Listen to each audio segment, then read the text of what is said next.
Was that before or after he gave you that platinum necklace? You want to wash your mouth? Paid for the Cartier diamond earrings.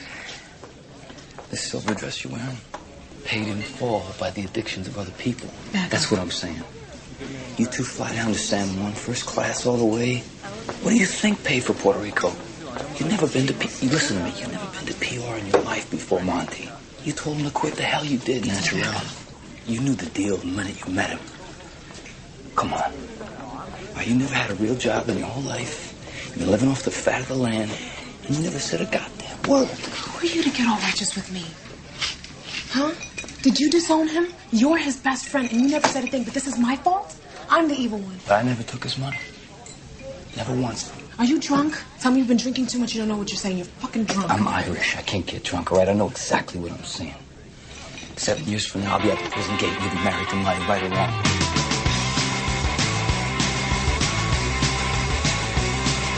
Sterilized hypo to shoot sex machine drug.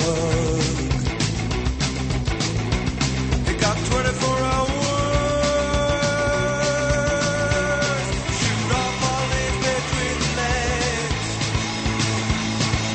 96 tears through 24 hours. Sex once every hour.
Let's get down to it, boppers.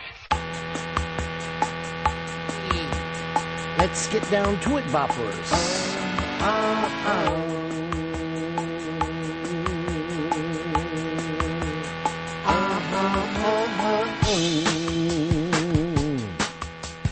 Oh, yeah, buddy, it's the Ron and Fez show.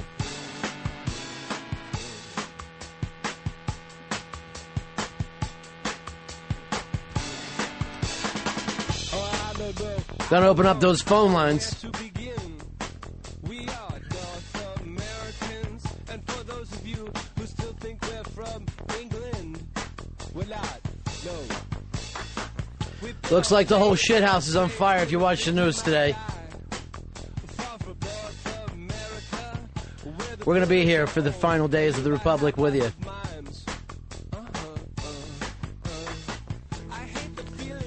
We'll open up the phone lines and take some calls. 866 Ron Zero Fez. 866 Ron Zero Fez. If you ever need to email us, it's ronandfez@AOL.com. We go old school. Still rocking the AOL.com. Or as I like to say, AOL. LOL. Right after that. And then just a big smiley face.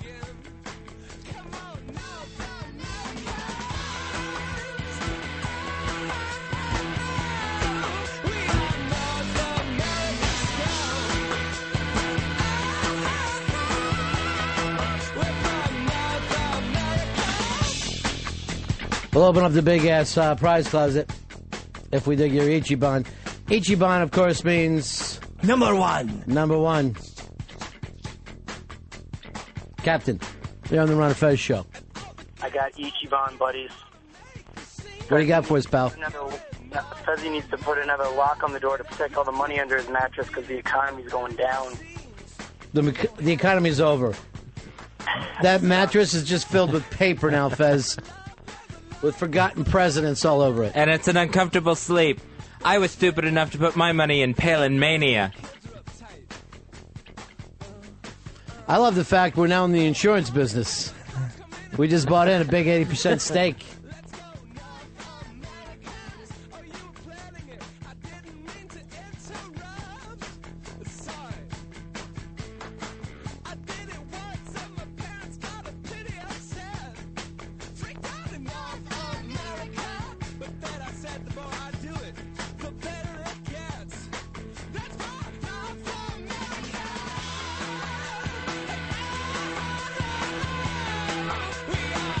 Hey, Bill, you're on the Ron and Fez show. 29875, my buddy. Hooah! Hey, I got Ichiban for you, Ron. Yeah. The U.S. Navy sees a homemade submarine-type vessel filled with 6.6 tons of cocaine off of Costa Rica. Flathead! They found the fucking boat! I'll be right back, Fez. I got to get some scuba gear and a fucking M16. Uh-huh. Homemade submarine. I don't know if there's two scarier words put together. Losing 6 tons. I mean, we've all had our fucking dope lifted before, but 6 tons of coke, that could have fucking lasted us almost to Halloween. All right, big-ass prize closet for you, my friend. Everyone's gathered around the periscope. 866-RON-0-FEZ, 866-RON-0-FEZ. Schubert's on the periscope right now. I fucking heard something in the fucking hall. Mitchell, shut up. Somebody's in the fucking hall. Here's Kyle. Kyle, you're on Ron and Fez. Hey, Ronnie, Ichiban for you. What do you got? Esquire magazine yesterday, LeBron James said his contract 2010, which will be the year that the Nets move to Brooklyn, and sounds like he will be a New Jersey Net with his best buddy, Jay-Z. I would hope that he would get Eastside Dave's old apartment.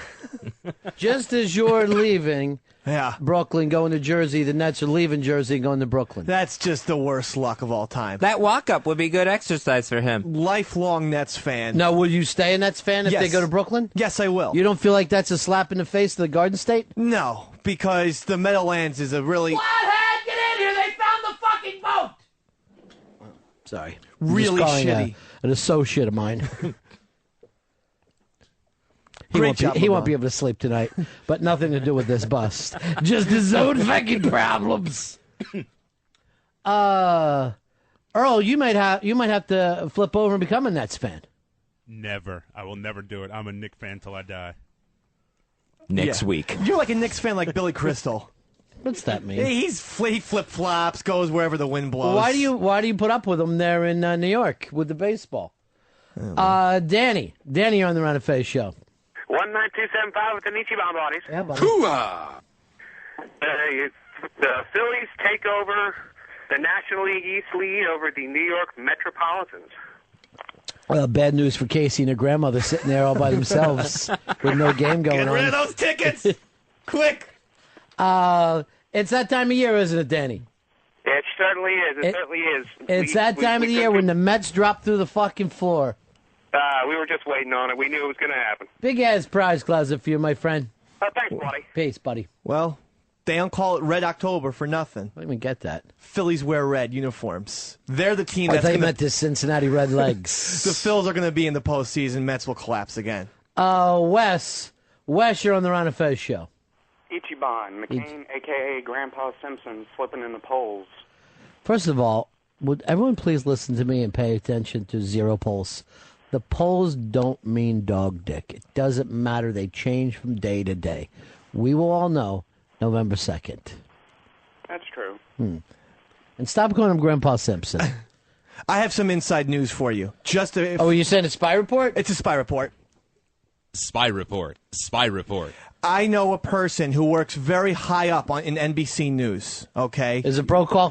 No, but he's down a few pegs under Brokaw. Respected man. He says, "quote No way Obama wins." He says it's not the same heat in America the way it is in New York and L.A. He says no way, and he knows news like the back of his hand. So what? The fucking you're acting like this is a secret that NBC News is running. Everybody knows that from the fucking beginning. No white people are going to vote for Obama. That's the way it goes. Yeah. Has nothing to do with anything, yes. And yeah, these are the same sources that had, like, during the primaries, Obama's up by 20, he lost by 4. Hillary's up by 15, she lost by 3. They're never right, Dave. This source is well-versed in national affairs and foreign affairs. Why aren't they in front of the screen? He was, for a special. Is this not NBC and it's really just your brother? This is Casey's uncle. I was not going to reveal my source. Well, you went into it so far. But no, everybody knows that. We know that. We have the telephones connected to the whole country. I was very surprised by that. And by the way, he kind of leans liberal, so I was surprised that he was so down and that he said Obama's not going to win this thing. Yeah. That's not a big shocker to me. I'm shocked. I've said it since the beginning. I don't understand why you got to get everything from Casey's uncle and nothing from me. Paul, you're on Ron and Fez. Hey, Pakistan Army has been ordered to open fire if the U.S. troops cross the Afghanistan border. Yeah, well, then let's not cross there, because I don't like the idea of being shot at. Look both ways. I thought Pakistan was our friends. They're supposed to be our friends. They're the worst friends ever. Yeah, they're supposed to be our friend. When it comes to friends, I call them Stuffy Banco. Didn't trust him either. And then we had to tell their leader, take off your army uniform and please step down. Justice, you're on the Ron and Fez show. We're looking for a big story. Yep, I got an Ichiban for you. Well, if Pakistan's going to shoot on the U.S. troops, well, Paul McCartney's been threatened by the Palestinians in Israel. He's doing a big show in Israel. Yeah, I know. And they claim they're going to kill him, but Paul says he's going anyway. They must be real big Heather Mills fans and think that she really got shafted in the divorce to go after Paul. What's to hate Paul McCartney about? Well, the wings stuff. But you are the last person in America, and you do this every day, you bring up the name Heather Mills, as if we are all concerned about Paul and his one-legged slut. Nobody else seems to care but you. What is your obsession with those two? You know what? She drives me nuts. She gets under my skin. The fact that she wanted, half of his Beatles fortune for doing nothing. The fact that she wanted a celebrity. She never wanted half of his Beatles fortune. She wanted what was in the thing, and that's what she got. She wanted a celebrity apprentice fixed in her favor. This I don't even know about. But she never asked for half the Beatles fortune. She didn't want more money than what she was. She didn't want half of his. No, she wanted what she was promised. If she wanted half the Beatles, then Ringo would have to be paying her. I said his Beatles Ringo's fortune. This is fucking bullshit. This is insane. I don't even like her. By the way, we get emails here all the time. And now, Ron and Fez, the show of the future, brings you electronic mail. Mail sent electronically. This electronic mail simply says, Fez is a liar. Well, I agree. Thank you. That's it? Oh, no, there's more, but I just thought I'd highlight the good parts. He says, heard on the radio this morning that the TV radio in the Tampa/St. Petersburg area is off the charts for the Rays games. Does the charts go up to 100%? Yes. It's off that. Some people have 3 TVs lined up in front of them watching each and every TV. The person who sent that email is a liar and delusional. They talk about the Buccaneers in Tampa Bay sports on TV and radio. Yes, there may be some pockets of excitement. This says the TV ratings themselves for the games off the charts. Now, if you go to the attendance, now they're playing Boston, they're rival, they're fighting for the division, the season's wrapping up. 32,079 people show up. That's 77% full. Now they're... So what would you tip on that? Since you're throwing these numbers around, what would be a tip? A tip on... Go ahead. 5,000? I stopped, yeah. So, 77,000. You got the Red Sox. 77,000? That's No. a fucking huge attendance. I got mixed up. Earl, 77,000 attendance there. That was a verbal typo. Hold on 1 second. Flathead, they found the fucking boat! Flathead just grabbed his snorkel, and he's rolled up a fucking C-note. He's going to check it out for me. They can't fill up Tropicana Field. That's how much Rays fever is affecting the Tampa Bay area. It's a myth. Why do you hate your hometown? I hate what they do to this team. I hate the way they treat this team. So you hate them. I hate them for this. At 3 drinks, and you'll be crying about how much you love Florida and you miss your people, and we'll play Southern accents, and you'll bawl your eyes out. I don't know why Fez doesn't have any juice for Tropicana Field. It's orange juice. Yeah, we got that. Oh. Uh-huh. You didn't think just because we don't laugh means that we don't get it. I thought it was an orange that said it to me. Because of his hair? Mm-hmm. And skin coloring. Racial. That's racial. Prejudice. Yeah, an attack on people's white skin is also racial. Earl, I'm tired of the racial stuff. So am I. I want to fix it today. By the end of the show, get me somebody in here. I can sit down, mano a mano. We fix this race thing. I got people very high up in NBC News saying no white person will vote for Obama. Wasn't the exact quote. Well, that's my quote. I'm now giving it out to NBC, who I believe is going to be bought by Time Warner. Matt, what do you need, buddy? Hey, man, I'm down here in Houston. Maybe not the big story of the day, but it's still a shitstorm down here, man. No gas, no water, no power, no gasoline. Matt, we've moved on. I'm very, very sorry. Our focus, our hurricane focus, it's an ADD country. All right? Oh, man. You're yesterday's news.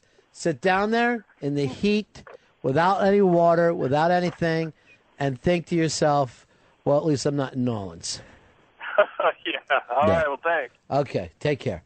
I hate to do that to people, Fezzi, because I know some radio shows, they like to get mittens and water and doll babies together for the people that are in trouble. I've got to move on. I got Wall Street crashing. There was an attack on the U.S. Embassy in Yemen today. I'm busy here at the SiriusXM headquarters. I'm trying to keep satellites in the sky. I just lost 6 tons of coke off fucking Costa Rica. I heard. And the SS Flathead scraping against the bottom. And Fezzi hates his own hometown. Despises it. They're awful to that baseball team of theirs. Awful. This is another day you came in cranky. You this week you were either coming cranky or you coming sad. Mm-hmm. There's something wrong with your meds. I'm not on any meds. That's the problem. Tomorrow You're too crazy not to take medication. You need a fistfuls of whatever. You zany son of a bitch. The whatevers get me. And emails that start out, Fez is a liar. Is that any sort of salutation to start an email with? Why cranky, though? Why a mess? Because I'm not a liar in this. What is this, old lady radio? Is that where we're at now? Peter, you're on Fez. Hey, buddies. Yeah. Hey, Fezzi, not only do the Tampa Bay Devil Rays have no fans, but the fans that were at the game were probably half were Red Sox fans. So screw the fucking Devil Rays. How's that? Well, the team has had a great season. They deserve some community support.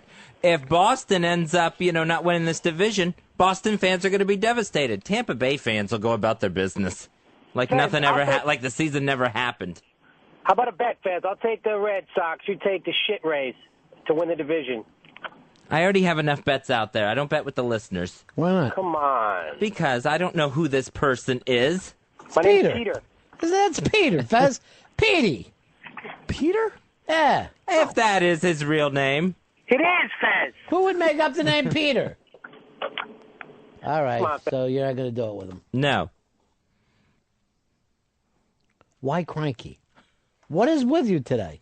I don't know. I don't feel cranky. What do you need? You want me to break out the scotch? Oh no! You Don't want break a scotch out. day? No, don't break out You the in scotch. Are you in the mood? Of course. You got to get home and take care of baby Motorhead. Not till much later. Well, can I ask everybody a question here? Why all the rock things on our babies? Why are our babies? Do we love them? Or are they just another ironic joke in our lives? Just some other hipster throwaway ironic thing that we can laugh at. I was thinking, we dress our dog, in little Giants outfits and everything like that. That's now cute. it extends to babies. So babies are basically human canines. You would tattoo that baby if you could get away with it. I would. No question. And if Fez is always cranky and sad, maybe his favorite kind of coffee is Sankey. What are you trying out the new Batman for the punster is going to be you? Stop it. Sean, you're on Ron and Fez. Hey, what's up, buddies? Yeah. We got Jack Nicholson, Bon Jovi, Shaq. They're all nominated for the New Jersey Hall of Fame. And there was one cut that was Eastside Dave because he was holding on to fecal matter. He was taken off the list. That's depressing, then, if that was the case. Wouldn't expected that council to do that to me. That's a great Hall of Fame list, though, if you ask me. Well, when 2 of the 3 moved. The only one that I would let in that stayed there is Bon Jovi. Yeah, but Jack comes back all the time. He comes What back. good is that, though? He doesn't live there. He's lived high in the Hollywood Hills since the 1950s. That's 50 goddamn years that he hasn't lived in Jersey. Right, but he came back for his 50th high school reunion. And that makes him great in New Jersey. That means he's New Jersey's favorite son. I feel like you need to live home. Shaq is on that list, too. Yes. That's why I said 2 of the 3 did not live in Jersey anymore. Just Bon Jovi, who loves this state of his. Yeah. That's why he got a nice football team for Philadelphia, the Philadelphia Soul. Bon Jovi, you can still see him going to strip clubs and stuff in Jersey. Like, he really is Jersified.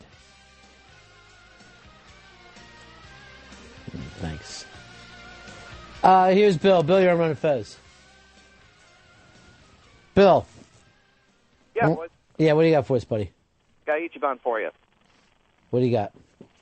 Bret Michaels, on his Rock of Love bus tour, pulls into Greenfield, Indiana, and gets married. Well, if this was 1988, this would be gigantic news. And all the kids at school would be crying. But really, it's 2008. I've got an election I'm dealing with. I got Wall Street has imploded. Bez is cranky. And there was an attack on the U.S. Embassy. 16 dead. 16 dead. Yeah. Jack, you're on Ron and Fez. Hey, Ronnie, what's going on, man? Yeah. Listen, I called in yesterday, and I had the line, Fez Wally, the man who doesn't know anything about comedy, and, well, I just wanted to call and apologize instead. He seems like he's still in pretty much a bad mood. Yeah, you've been in a bad mood all day. Does it have to do with that little run-in you had with the listeners yesterday? That has something to do with it. You got to be a pro, big girl. I know. You got to come in here like a pro. Now, here's a story in the news today.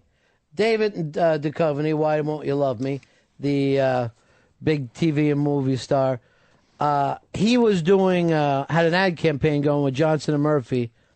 They yanked him because they didn't like the idea of an internet sex addict running their clothing and luggage ads. They thought it came off a little creepy, and it made it look like people, come all over the clothes and luggage.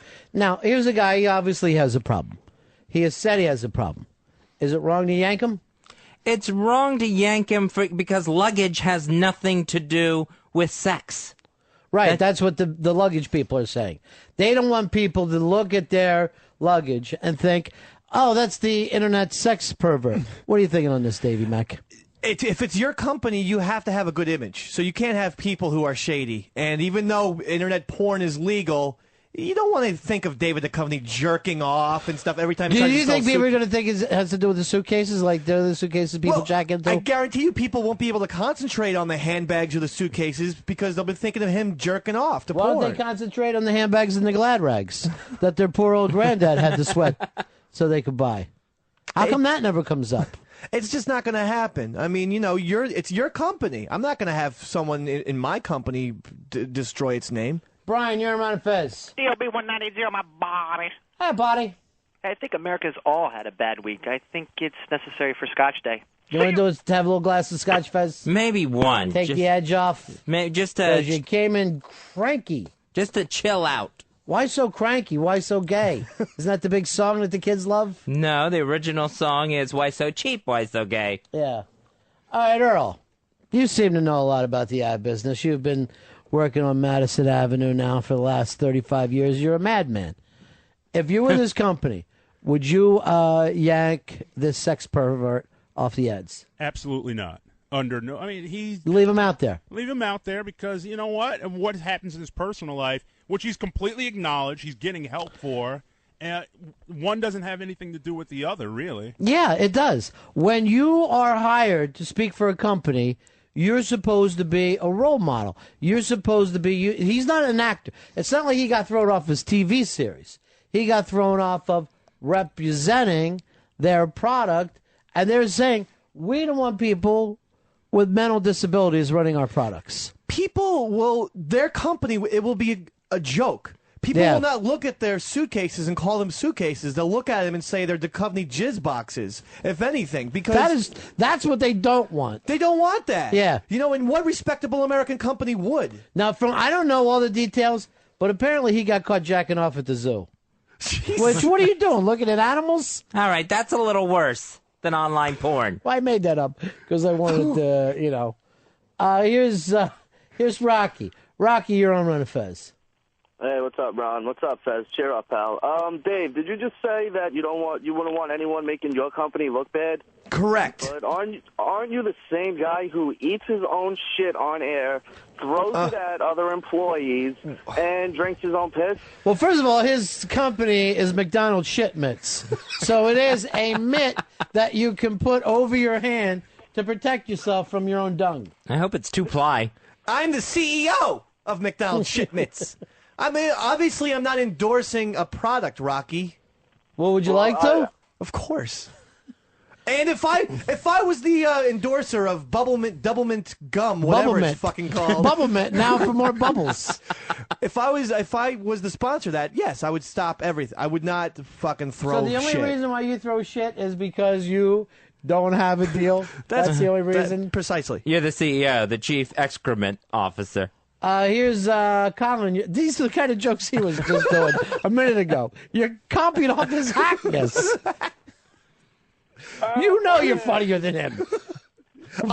Don't drop to that level. Rod's the dopeness. I'm the hackness. Here's Colin. Colin, you're on Fez. Oh, buddy. Yeah. Fezzy. Come on, Scotch Day in celebration of unemployment. We'll drink together. Toe the line with the listeners again. It'll be great. What does that mean, Fez? You're unemployed? No, I'm not unemployed. Oh, we were Unless going to there's tell a- you after the show. Unless there's a memo I don't know about. John, you're on Fez. Yeah, how you doing? My Ichiban is Fez will cry after the Scotch is poured. Next, I think they have every right to fire David the company, man. They should be able to control what type of images they're allowed. And really, do you want a guy jacking off at the zoo selling your luggage? Oh, God, no. You know what he was looking at? Oh, what? Penguins. Oh, Just fuck. sitting there masturbating, looking at penguins. Birds?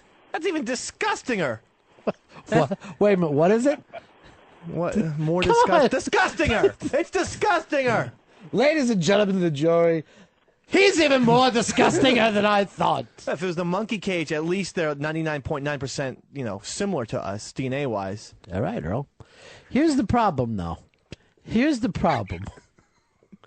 The guy, he didn't get busted. He turned himself in. Yeah. Apparently, this is what I don't understand. Why I don't. David Duchovny, he's on his computer. He's watching so much porn. He thinks he has to go be put away for it. I mean, you don't know anyone in America now who does not look at porn on the internet. It's 100%. Yeah. Nancy Reagan is back there just looking at internet porn at her house. But he's doing so much of it, he has to leave his house and go check into a fucking place. He's not doing dope. He's not having drinks. He's just watching porn. It's a lot of porn. I guess. I mean, it would have to be massive amounts. Suitcases full. Like he's not fucking... with the internet, Fez, You don't load it up in suitcases like the old day. I was just tying it into the luggage. Hmm? I was just tying it into the luggage. Well, don't let me stop you. Go ahead. No, I did it already. So what I'm saying is this. He's fucking sitting there. He's watching so much porn. David, dinner. No, I can't right now. I'm barely legal. Your mom's on the phone. I can't. I'm a fuckable grandma, so I can't come to the phone. This internet's fantastic. Here's John. John, you're on Ron and Fez. Hey, guys, I got an Ichiban for you. What do you got? Principal in a middle school in Phoenix stumbles upon a trash can. Inside, she finds a just-born baby. They charged the 14-year-old mother with child abuse. All right. So the abuse is what? Throwing your baby in a trash can? Or not recycling? I would go with the not recycling. There's got to be better uses for babies. What if you threw the baby in the trash can, but you gave it a sandwich? Why always the trash can? No one's inventive anymore. How about a bowling alley or something? What, the ball return? Change it up. The baby comes out of there. Turn it in with your shoes. Do something. The trash can is pretty offensive, isn't it? I mean, come on. You're calling your child garbage. You don't think of it as like a little house? No, I don't. A little house of trash? Only for Oscar the Grouch. Can I tell you something? That kid would come out of the trash can, start making fun of your kid. 2 days later, your dad throws shit.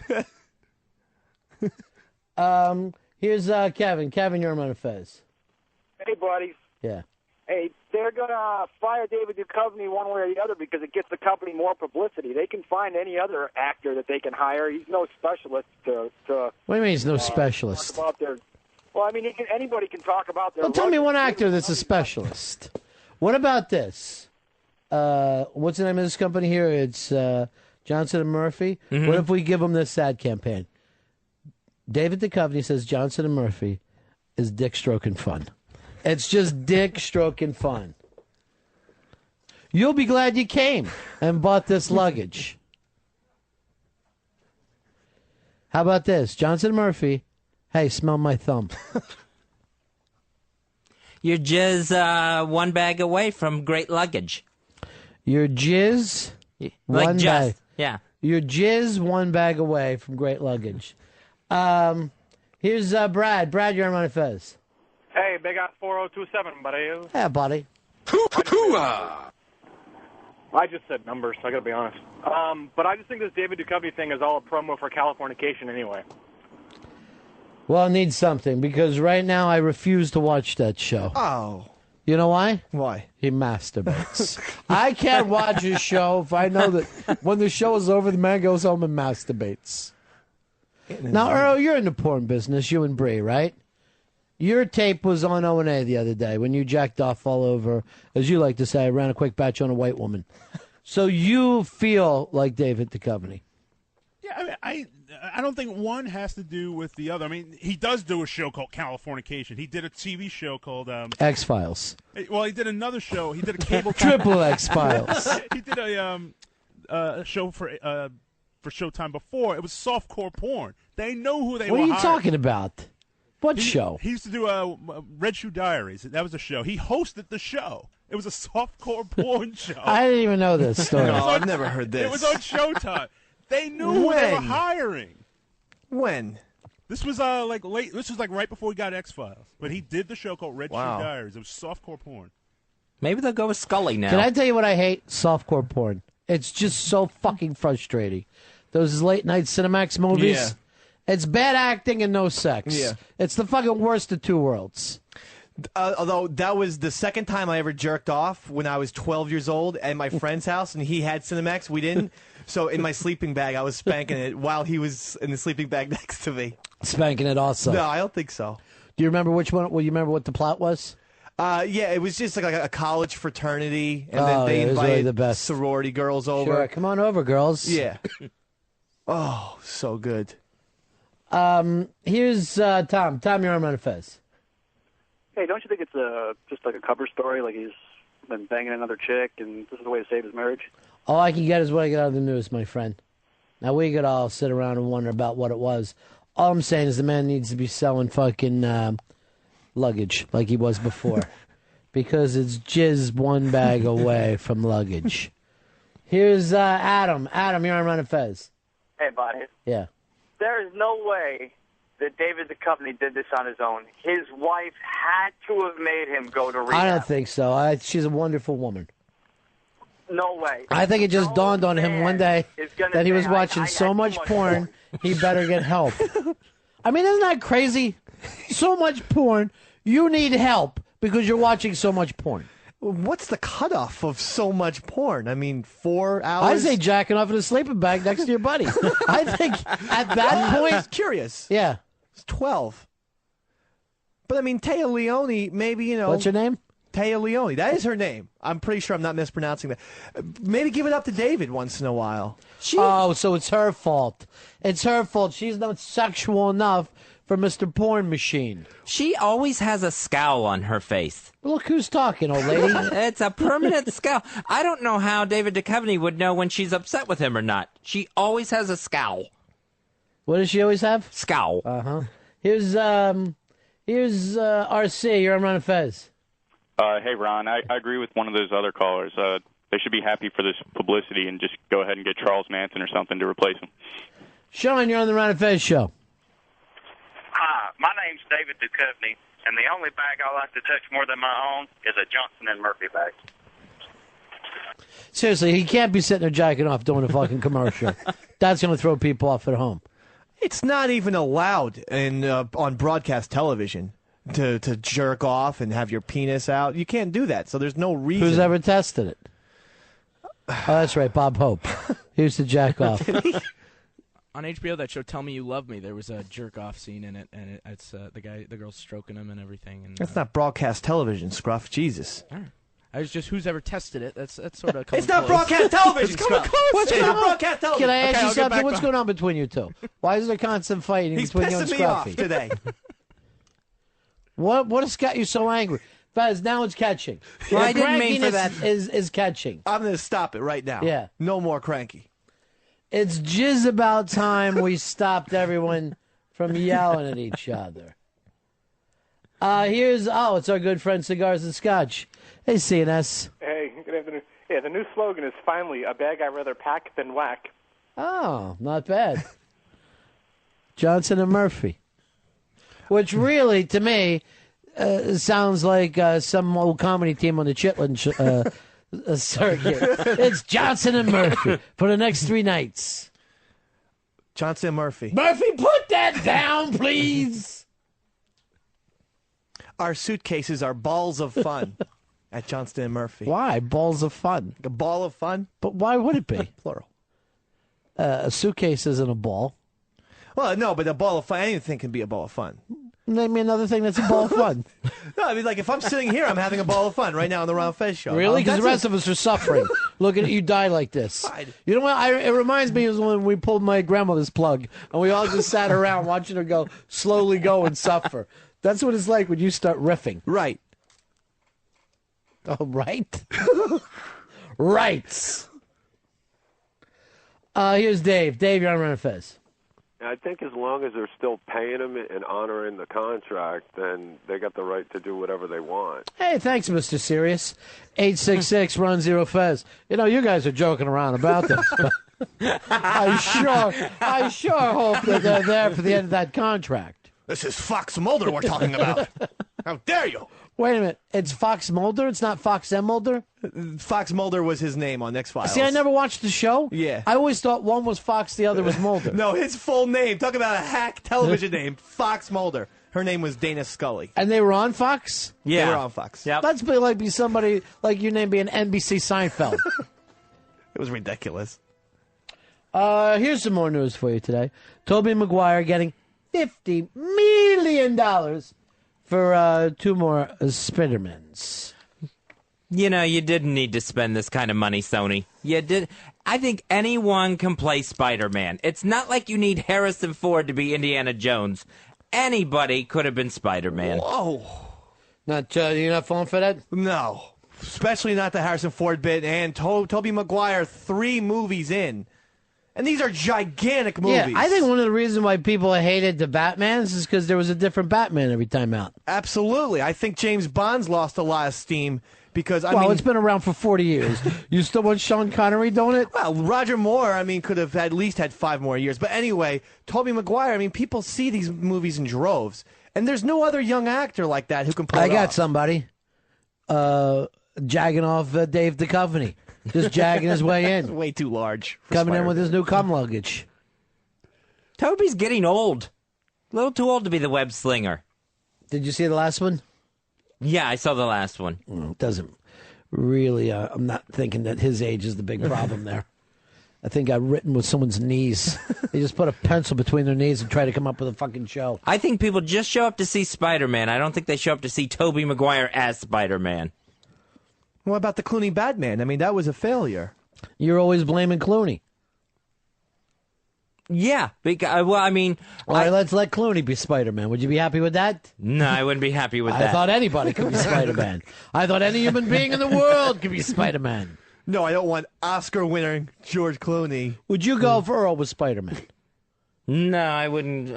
I wouldn't buy Earl as Then Spider-Man. let's get to $50 million and give it to Big Tobey Maguire. Any young white actor could play Spider-Man. Oh, the racism. Earl, where are you? Are you leaving? Why can't a brother play Spider-Man? Where is it written that he has to be a white guy? Earl wants the comic books. Earl wants Emmanuel Lewis as Spider-Man. Maybe Ant-Man. Fez, I'm trying to stop racism today. Okay. Uh-huh. I don't need you bringing it up, saying this is a white man's job. All right, then I apologize to Earl. And to Spider-Man? No.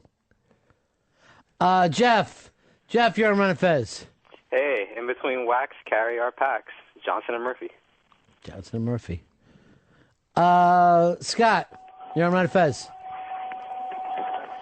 Scott, go ahead, buddy. Hey, how about Johnson and Murphy's got a new line of expandable luggage? Gotcha. Chris, you're on Ron and Fez. Chris. Hey, how about Johnson and Murphy? We help you lighten your load. Gotcha, because of the bags. Jason, you're on Ron and Fez. Hey, Johnson and Murphy, our bags take a licking and keep on spitting. All right, because you can lick and spit with a penis. Maybe sticking would have worked. I don't know. You know, I'm going to be honest here. I never heard of Johnson and Murphy before today.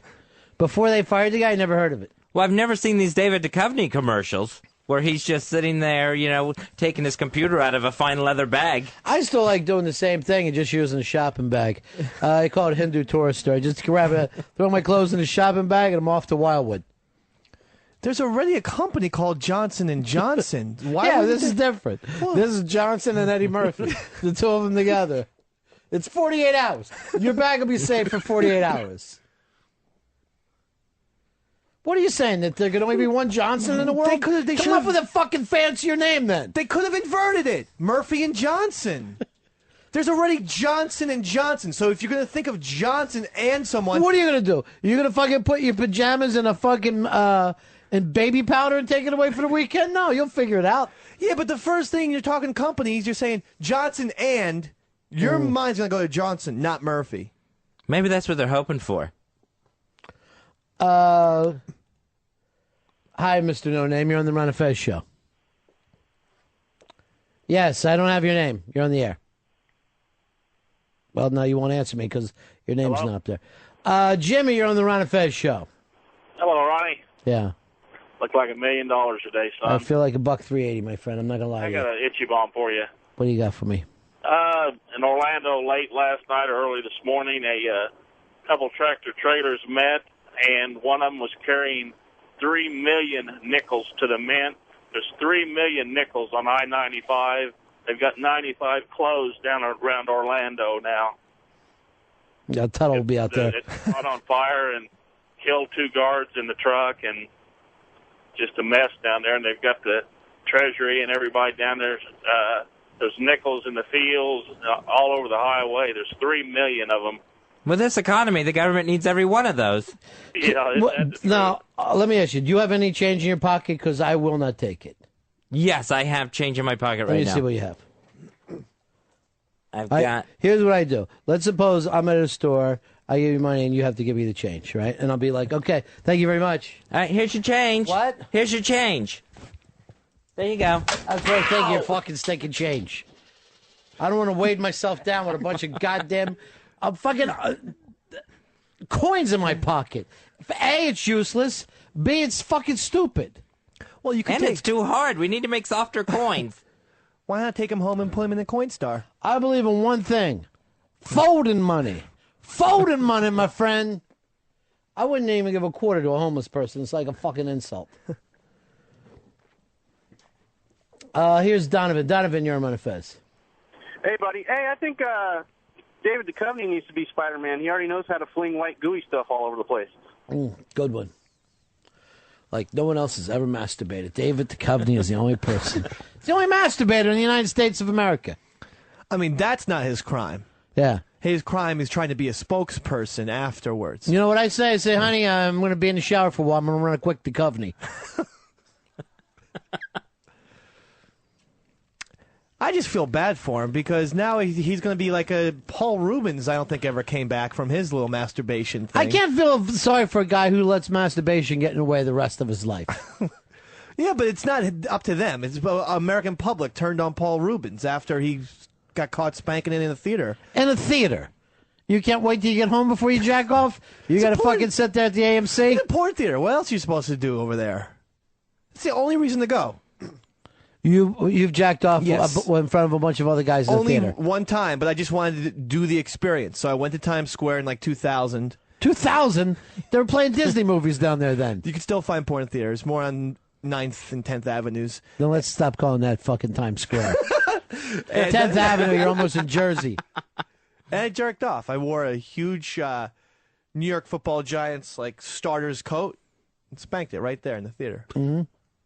I didn't feel bad about myself. That's what it's there for. Did you wear shoulder pads too? No. Here's Joe. Joe, you're on Ron and Fez. Hey, Ron, I got a question for you. You said your favorite Kubrick movie changes every day. I wanted to see what it was today. Spartacus. 866 Ron Zero Fez. 866 Ron Zero Fez. Keith, you're on Ron and Fez.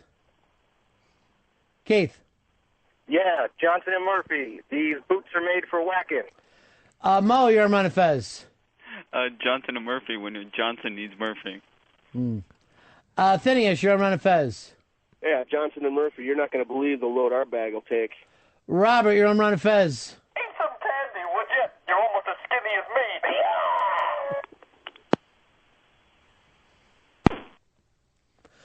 me. Matt, you're on Ron and Fez.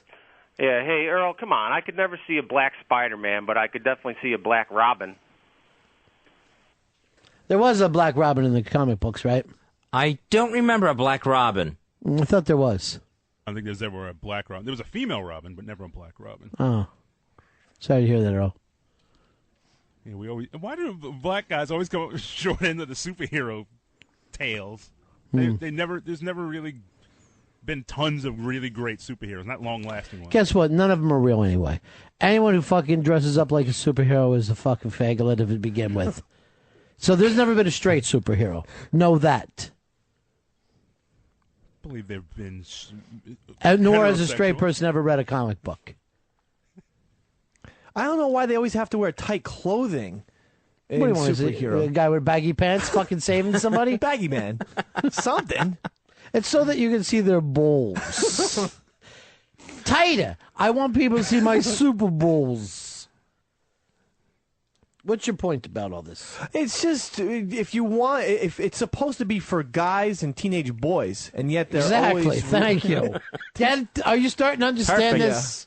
That's why I didn't read superhero comics, only Archie's. Well, then you are macho. Rob, you're on Ron and Fez. Yeah, what's up, Ron and Fez? Yeah. What's up? I got an Ichiban for you. I wish you would. Yeah. New Pacino De Niro movie, box office bust, review on Rotten Tomatoes 23% and dropping. Do me a favor. Call Anthony and Jimmy Norton with that since they can do the impressions. Yeah, I heard they went to the premiere, and Jimmy Norton was just all saying that his seats were good, and Pacino left 10 minutes in. Mm-hmm. All right, thank you, my friend. Okay, bye. Bye-bye. Bye-bye! I don't like when a man says bye to another man. It just seems odd. Bye. Bye. It's odd. It's almost like yelling bisexual. Like they're trying something. They're trying to make a pass. If that's not Freudian, I don't know what the shit is. Here's Alex. Alex, you're on Ron and Fez. Hey, Ronnie, sounding sharp. Fezzy, cheer up. Hey, I want to argue with Black Earl here. What about Storm, one of the original X-Men, been around forever, Black Panther? Great. Yeah, what about Bobby Seals, the fucking superhero? That was a Philadelphia superhero. He was a hero, but I don't think he was made into a comic book. No. Bobby Seals? Bobby Seal, no. I would fucking get it right now. Scott, you're on Ron and Fez. Yeah, Ron, you unpatriotic prick. Are you saying Captain America's gay? More than gay, my friend. He's beyond gay. He wears fucking cutoffs, and the only place that'll save people is Fire Island. That's what I'm saying about Captain America. I didn't even know he was still around. They killed him off, but I don't know whether I'm they... sorry to hear it. Yeah. Please send some roses over to his fake two-dimensional family. I don't know if they brought him back to life yet or not. And How do you bring him back to life? Oh, there's always some sort of, he wasn't really dead in the first place, or they found a way to keep him alive in a secret government base, that sort of thing. Or he just comes back from beyond. So they've done this before, I take it. Oh, yeah. Yeah, this happens all the time. Like with who? Green Arrow was killed. They brought him back and even brought his amputated arm back. They just brought the Flash back, who's been dead for like 27 years. Flash is dead? Yeah, the Barry Allen Flash has been dead for well over 20 years. No, he's not anymore? Nope, they just brought him back. They made him really sit on the bench waiting to come back. Superman didn't have to wait so long. Mark, you're on Ron and Fez. Funny. Mark. Yeah. What about the lesbian Wonder Woman? What about her? Is she like a dyke? We like to say lesbian. Yeah, she definitely is, right? I think so. She only lives with women on that island. Men aren't allowed to step foot on her island. That seems like symbolism. This is one man that's going to be sneaking on that island. Who's the youngest of all the superheroes? And who's the oldest? The oldest is probably like the original Green Lantern, Alan Scott from the Justice Society. Yeah. He's real old, still working in the comic books. How old would you say he is? I'd say he's probably like 75. Wow. Yeah. That's elderly. Stop. Watch the new Green Arrow. Is it Green Arrow? Yeah. Watch the new Green Arrow starring in Kids Get Out of My Lawn. Steve, you're on Ron and Fez. Hey, guys. According to IMDb, Will Smith has been signed to play Captain America in the movie. Are you excited about that, Earl? I'm not excited You're about a big that. Will Smith fan, though, right? Will Smith is cool, but I just want him to get out of this whole franchise movie thing and be a real actor. He's a very good actor, but he always wants to lock into... Sometimes he likes to get jiggy with it. Yes, he is jiggy with it, the dumbest word ever. But I think that he should just go away from doing all of these... I want to see him do a buddy film with DJ Jazzy Jeff. It seems like everyone's ready to see those two get back together. I'll tell you, all the DJs get ripped off, and the rappers go on to big fame. And the DJs started the game. They started it. Yeah, bust me a beat. Boom, boom, boom, something like that. That's all what the DJs used to do. What would they do? Boom, boom, boom. That's actually pretty fucking nice. Thank you. I've worked on it. I work on the bus ride home. Buzz ride? On the bus ride home. Taking a buzz home. How's your baby doing, okay? She's good. Last couple nights gets up has been sleeping funny. What do you mean funny? She's laughing? Yelling. Yeah. We've had a nice 3-week run where she sleeps till 8 o'clock in the morning. Wow. That's been heaven in the last 2 nights. Heaven, baby, heaven. But we're putting the fun little outfits on her. We're making it look ridiculous. We're giving her a complex. Babies get away with murder, huh? Just get away with murder. They can do anything they want to. Except for if they have an abusive dad. They're the only ones that can't get away with it. Who do you think gets away with more in life? A baby or an elderly person? Because elderly people can get away with a lot of shit, too. You can say anything you want. You can obviously fart anytime you want when you're elderly. Yeah.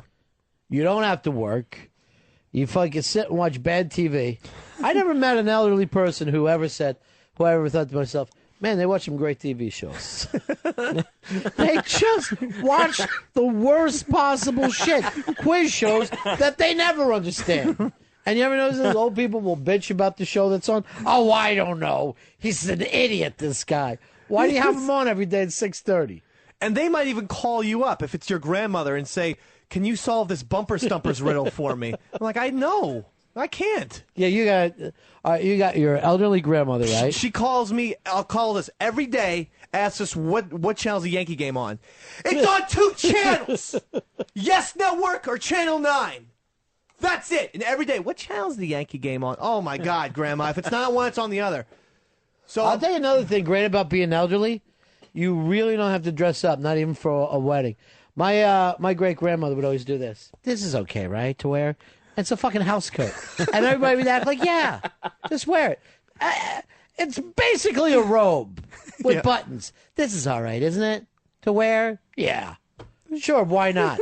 You're old. Wear whatever. You're wearing a fucking potato sack out. If the elderly didn't get away with more, then they wouldn't come up with Depends undergarments. Because you're just allowed. I mean, the babies can crap themselves, and the elderly went ahead and matched that. And even with diapers. So your idea of heaven is not walking to a toilet, but sitting in your own shit. That's what you're looking forward to? You can get away with it with no embarrassment whatsoever. So who gets away with more? I think the elderly do. I think the elderly absolutely do. But no one's really glad to see the elderly the way you're glad to see a baby.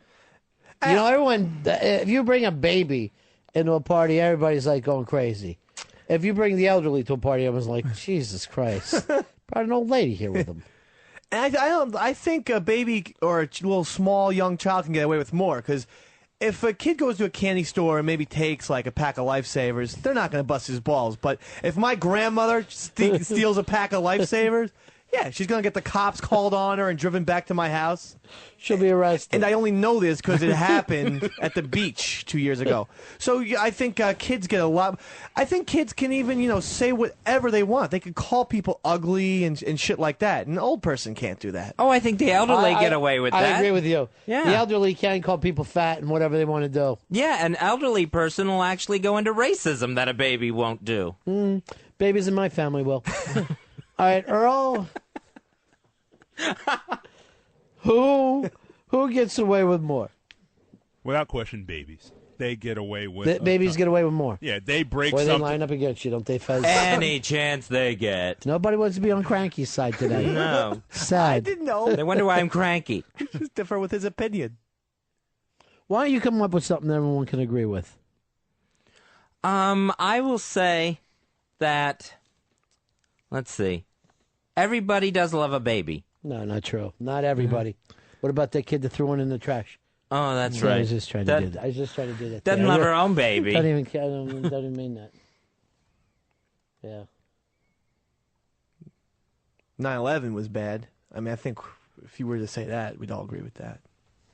9/11 was bad. Not for the terrorists. The big day. Shit. Big day for the Muslims. You should be... Lily's family... You should be a lawyer. What? If we can't all agree on no, that... I shouldn't. Damn it! He got me again! Everybody likes clean water. What? I think are we you can saying, all Grandma? agree. I think everyone can agree that we should all have clean water across the globe. Here's Patrick. You're on Ron and Fez.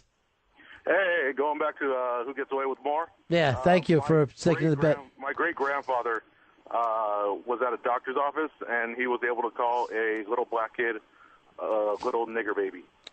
Dump out of that, Earl. It's ridiculous in this day and age. Just a ridiculous thing. Tom, you're on the Ron and Fez show. Let's go to David. David, you're on the Ron and Fez show. Hey, Ron and Fez. Yeah, the babies, they can run around naked, but I don't want my grandmother and grandfather doing that. Where are you calling from, sir? Tennessee. You're about to make fun of me. No, I'm not going to make fun of you. I just want to know again, how do the babies run around? Naked? Naked. Naked. Nude. They run around naked. Nobody can stop them. I'm going to send you into the big-ass prize closet, my friend. I want you to pick up a speak and spell in there. And baby never has to put false teeth in. But Yeah. if an old person, if you see them without their teeth, oh, Jesus Christ, it's like a goblin. Yeah. And then then eventually they'll give up on it. They'll say it hurts and they'll just eat applesauce. I don't know why anybody wants to be old. I don't get the point there. And then I see them going to doctors trying to stay alive. I'm trying to stay sick and hurting for as long as I possibly can. I think people fear death. Why? Why would you feel... Talk about getting away with it. The dead don't have to do anything. You don't have to get up in the morning. You don't have to show up at any appointments. Is he coming? No, he's dead. All right. Let him go, then. If he's dead, he doesn't have to be here. You got that money I owe? I can't do it. He's dead. All right. Let him go. The best. Here's Steve. Steve, you're on Ron and Fez. Hey, boys. I got a group you didn't mention that they get away with more than the elderly and babies combined, and that's retarded children. They're lucky. They don't have get to away do with much. everything. And they don't have to do much at all. And the other great thing there, if you're a retarded kid, you don't have to worry about matching clothes or a decent haircut. You never have to deal with a part again. You can Dutch boy cut. Yeah, and you can play in the sports teams. You know, you'll usually get that, 15th Radio. man spot on Little League. Yeah, right. Yeah. Like the kid that they made a big deal out of. And they just let him shoot at the end of the game. Who was that kid? Yeah, it was initials. Like JT something or whatever. He was like J-Mac because... J-Mac. J-Mac. It just frustrated me that everybody made a big deal about him scoring. You looked up, no one fucking posted up on him. I'd have fucking stuck right on him. I'd have been right in his face the whole time. You ain't gonna fucking shoot out on me. I'll foul him. I'll put him on the line. You want to fucking shoot? I'll put your ass on the line with a hard foul. Because they're right into the third fucking row. They're not disciplined free throw shooters. Ask him where his bike is while you're defending him. That'll throw you out of the game. I'll just, every time he's ready to shoot, I'll yell, your mom died. Because they panic at that thought. And then there was a retarded kid on ESPN or in SportsCenter that they let him have a touchdown. Yeah, he's one of the hosts. Not Stuart Scott. Oh. They let him have a touchdown. So if I was the coach, I'd put him in every game. Just give myself 6 every single game. All right, look. Like a free space in bingo. All right, look, we need this. I'm going to put the retarded kid in, and anyone who tackles him is an asshole. The other teams only up 3-0. Shit! There goes the state championship. We can't look like douchebags and tackle this kid. We've got to try to make this into a TV movie. Every time a retarded kid scores, they put it on TV. Come on. Come on. Mitch, you're on Ron and Fez. Hey, Ron, how you doing? Yeah. Hey, I wanted to comment on, I've got a retarded cousin. You say they get away with a lot of stuff. Man, he's great. He's got iPods. He's got a DVD player, VCR. He can work all that shit. But when it comes to wiping his ass, he needs help. Oh, see. You people are so lucky, Fez. What people? Special needs. I'm not special needs. Well, how many therapists do you see a week? 3. All right. Am I crazy here? That's special needs. Yeah, that's special needs. I mean, one therapist a week is all Woody Allen has to do. You got 3. It's emotional needs. It's not like mental needs. Who'd you have last night? Last night I had my therapist. What were you talking about? Just like stuff that happened at the end of the show. Oh, you started bawling? Yeah. What'd the therapist say? She just tried to talk me. Talk you down? Talk me down, talk me through it. Did you tell her what I made you say to her? That you're not allowed to listen to tapes by Don the Hypnotist? Yes, I did. Don the Hypnotist is giving him a bunch of relaxation tapes. And I say, you go in and tell your therapist that your partner said that that's a fucking carny. He's not a psychotherapist, somebody to talk you through. Did she disagree or agree? She agreed. All right. There, I'd say what frustrates me is that I'm not a fucking licensed therapist. Why? And there's only one fucking reason. I was a shop major, so no one thinks I can do it. But your office would probably have great furniture. I'm not going to lie to you. I wasn't the greatest shop major. Oh. Matter of fact, we didn't have any tools. We basically, what we studied was shop theory. If we had something, we'd be sawing it. One of the questions on that, and this is when I was a senior, one of the questions on the test was, could you put a nail into wood? Physically? I had the fucking copy off the guy next to me. I go, it doesn't seem possible. A nail going into wood. Then next thing I know, I'm erasing it and looking over on his fucking. He's going, yeah, a nail can go into wood. I didn't know that. All right. So what else she tell you? Don't listen to mean listeners. Yeah, basically. Yeah. You're not sharing with us today. There's no flow. What's going on? What'd she say to you? No, there wasn't a lot of talking. I had a lot of trouble talking with her last night. Why? Let me play the part of your therapist. I'll show you how I would act. Go ahead. Tell me what your problems are. I said it. See, that's not how it goes. See, this is why I'm having trouble keeping patience. Shop major. Yeah, that's the fucking problem with shop major. To keep all your patience. I'd say like this. Fez, life is a lot like a nail going in the wood. And believe me, it does. With, where's the illustration? A hammer. Now, if we had these kids, we'd be hammering into this wood now. So basically, my project was I had a T-shirt and just wrote Freebird on it with a pen. I got a fucking B. They didn't even need sandpaper for that. I know. So what happened, Fez? I don't want to interrupt you. No, it was just a session of me getting just basically a lot of emotions out. Yeah. Is that helpful? You would think. Mm-hmm. I don't know how helpful it was. I mean, it felt helpful at the time. Right. How's that different than work? Oh, can I have a little something from my ouch? I don't know how it's different. Boy, look at the speed they come rushing in here with. My God! He needs a Tums. Stat. So what's next? What are they going to do next? Primal therapy? Oh, no. What's that? Hey, you fucking primal scream. She's just screaming into a pillow. Oh, no, I've never done that. You ever listen to the first John Lennon Plastic Ono band? That's it. That's fucking primal scream set to music. So which caller got on your nerves yesterday? Somebody pissed you off. Yeah, it was actually the one that said, don't do it if it's going to make you upset. It'll make me upset. Was it Earl? No. You happy now, Earl? I'm not happy. I hope I didn't upset him at all. Why are you smiling and fucking jumping up and down? Going, I did it. I did it. Yay, I got him. Is that what you did, Earl? That doesn't help at all. What if you did group therapy and I had everybody point at you and laugh? I don't know if that would help. That might be a setback. I might not be doing as good with this therapist thing as I want to. Does this make you feel better? You'd be dead one day. No. That always makes me relax. No. In fact, that kind of makes me lay awake at night sometimes. Does it really? Oh, yeah. I get the whole thing of, I'm going to die. It's going to happen. Yeah. I totally get that. What if your last thing is remembering that mean caller? That would be a sad way to go out. Oh, yeah, I remember that caller. Damn him. I know what I should have said now. Are you one of those people where you think this is what I should have said?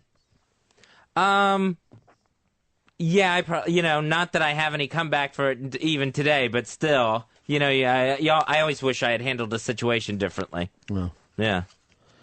I'll give you a comeback. Give me any line. Okay. Yeah. Yeah, you're Fez Whatley, the guy who doesn't know comedy. I don't know. I just sold out a concert and your mother's cunt. So, things like that make you feel better about yourself. Oh, that works. I'm playing there for the next 3 nights. I'm going to write that one down. It's really not all that... I'm going to bounce it off the therapist when I go back tonight. You're going back there again tonight? Yeah, I got it. Oh, my God. This whole country is in a fucking recession. But here comes ATM machine running into her fucking house 3 times. You ought to take Fred from Brooklyn and give her a new fireplace. Here's Patrick. You're on Ron and Fez. Hey, how you guys doing today? Good. Yesterday I called during the after Fez did his bit, and I actually want to legitimately apologize for what I said. I said I was surprised that he went to a therapist for creative people. I don't know if that's what got him upset. That fucking line is enough to hurt anybody. I never get on the air, and I was, it was a shoot. Now you make the listeners feel bad. I don't want to make the listeners feel bad. They don't have to feel bad.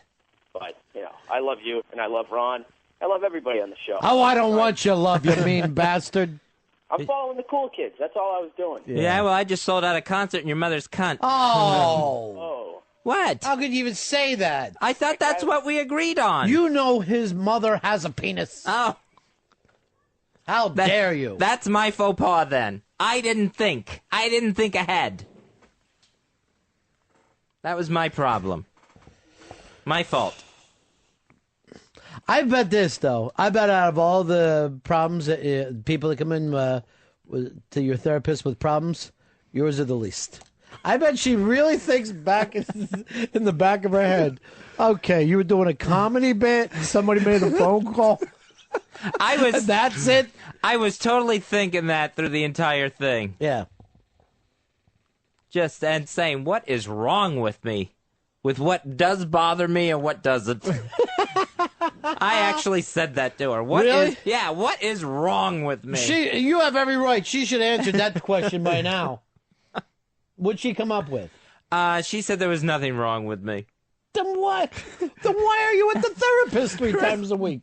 And I agree with her. I mean, nothing wrong with me for being bothered by things. That doesn't make sense. We all have a right to our feelings. Yeah, but so many. So often. Changing so fast. Do you think she ever makes fun of you behind your back? Oh, I think they all do. I think the team of the 3 of them get together and have a hearty har-har. Wow, that sounds crazy.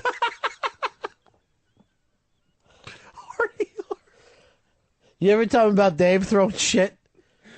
Yeah. Yes, I did. It's like, why is he as happy as a clam? He's got financial debt suspended. She should be helping you with not letting things affect you. Not saying you have every right to be affected by everything. Well, then we go into that from there. Oh. Yeah. We don't leave it at that. Oh, okay. Because it doesn't seem like she goes in very deep. She's like, oh, Fez, you're okay. You're fine. Time's up. Yeah, get out. And Right. thanks for the extra fucking $1.75. Right. That's the way it sounds like. Bitch. I feel like it's just, You need a new therapist. No, I don't. I really like this one. Yeah. It's just that it's not a straight line. It goes back and forth.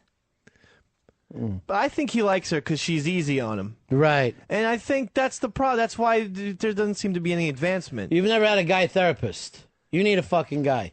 Yeah, the only guy I ever had was the one who gave me pills. Yeah, well, of course, he's trying to fix you. Guy style. Here, let's drown out those emotions. Quick fix. But I mean, I want a talk therapy. You've never had a guy. No. Nope. Maybe that's what you need. No. We had those at Four Winds at the mental hospital. Yeah. Wow. You just used the word mental hospital like it was normal. All right, why don't we, if somebody wants to say nice things to you, you want to do that thing where people tell you good things about yourself? I don't. Jonathan, you're on Ron and Fez.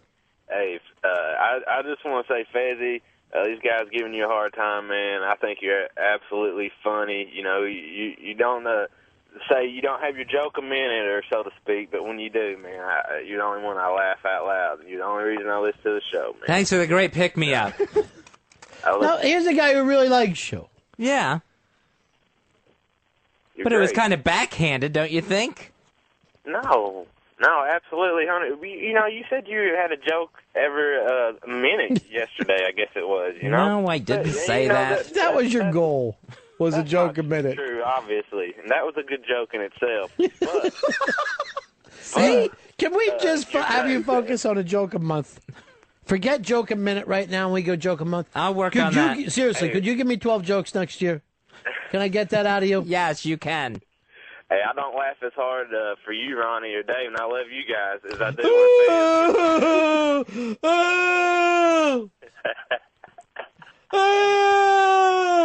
with Was I crying? I couldn't tell. No, you weren't. It seemed like a cry to me. There was nothing coming out. You were just making a noise. That's not crying. You're just pouring water on your face.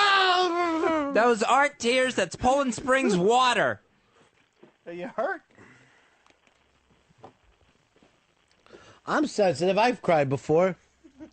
I remember the time my mom flushed a bunch of my fucking Coke down the toilet. Through my tears, I'm screaming, "Do you know what you've done? I'm an addict!" But anyway, to make a long story short, that really hurt me.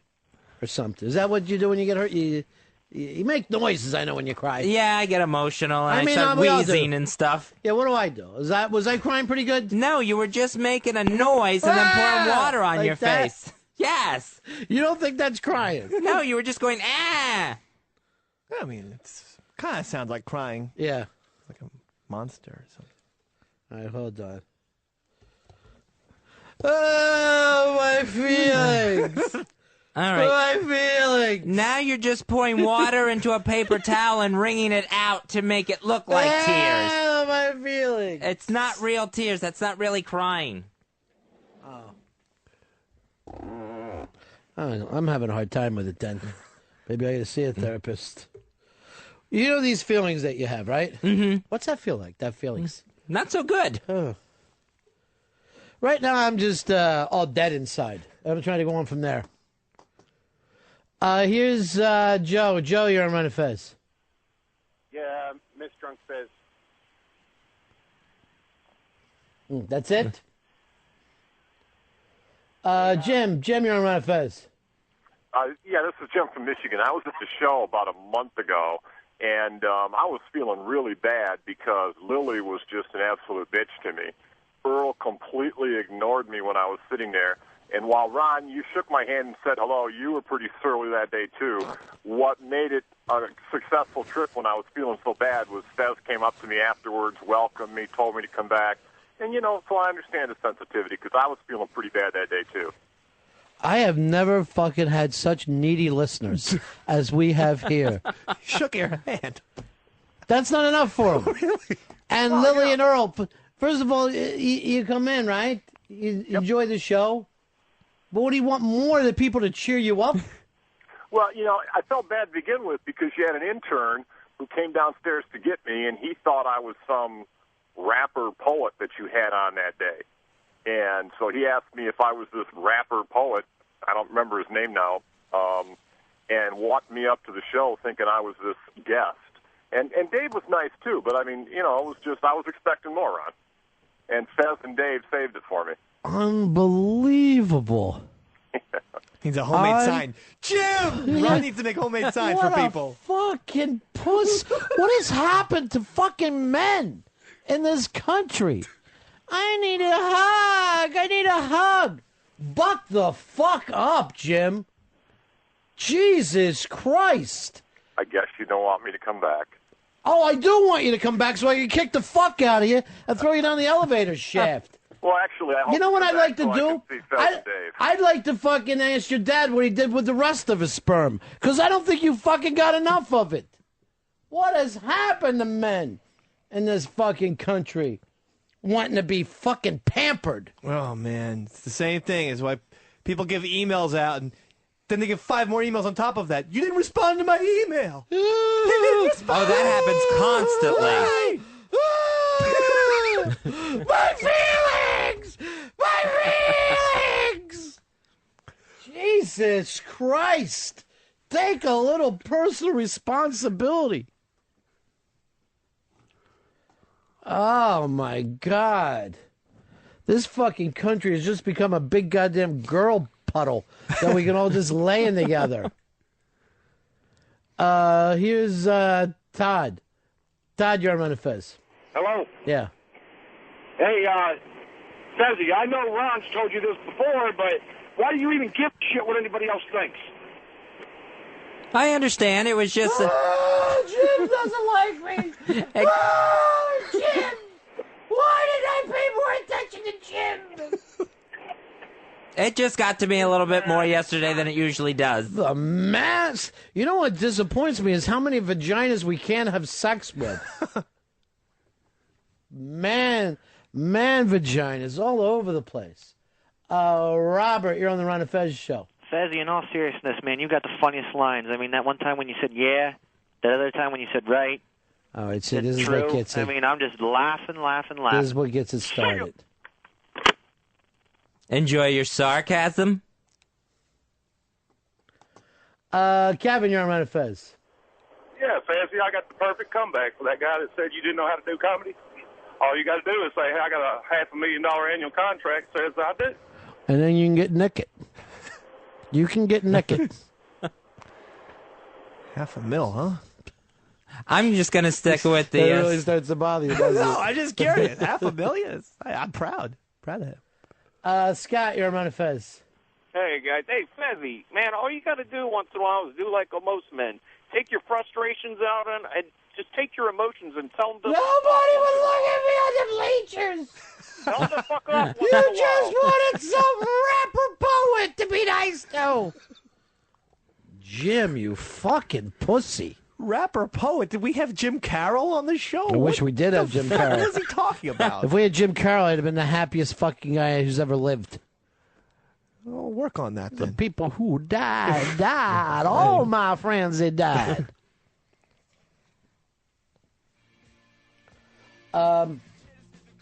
Here's Sam. Sam, you're on Ron and Fez. Oh, Ronnie, you there? Yeah. Ron and Fez, what's up, guys? Nada. Quick thing is, I don't know if anybody's mentioned it before, but has anybody ever thought that maybe these therapists, knowing that Fez is on the radio, is just torturing him so we can get some good radio up? These people who died. These people who died. They were all my friends, and they died.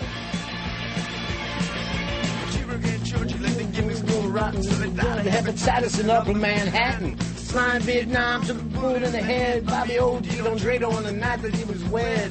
There were 2 more friends of mine. 2 more friends that died. Those are people who died. Those are people who died.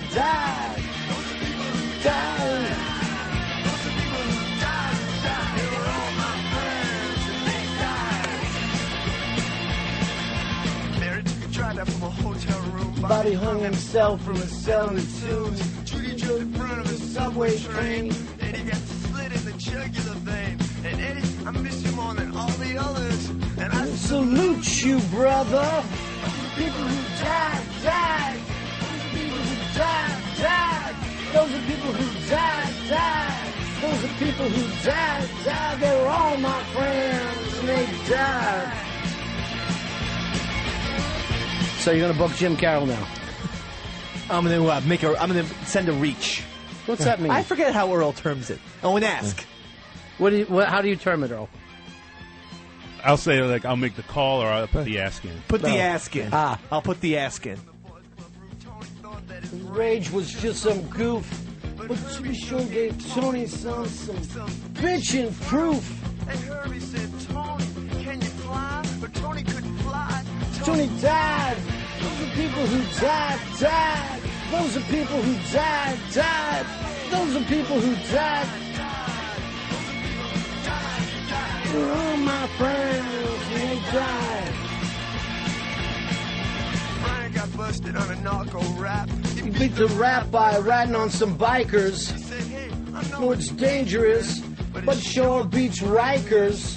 But the next day he got off by the very same bikers. Why don't we break here? We come back. Elvis Mitchell is going to be on the show, Fez.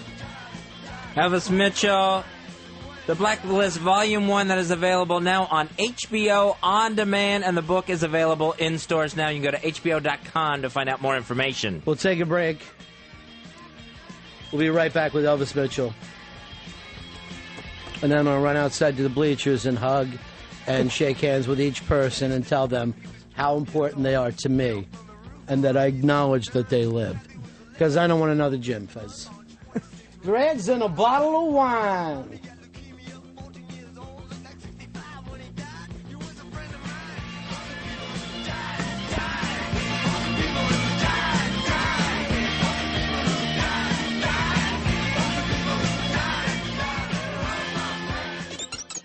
Ron Bennington, Fez Watley. It's the Ron and Fez Show.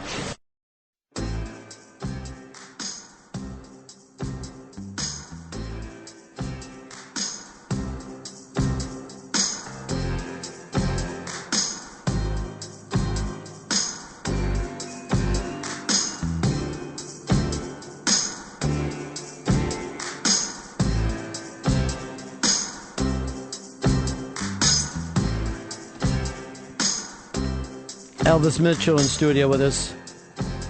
He and I are just divvying up some cigars.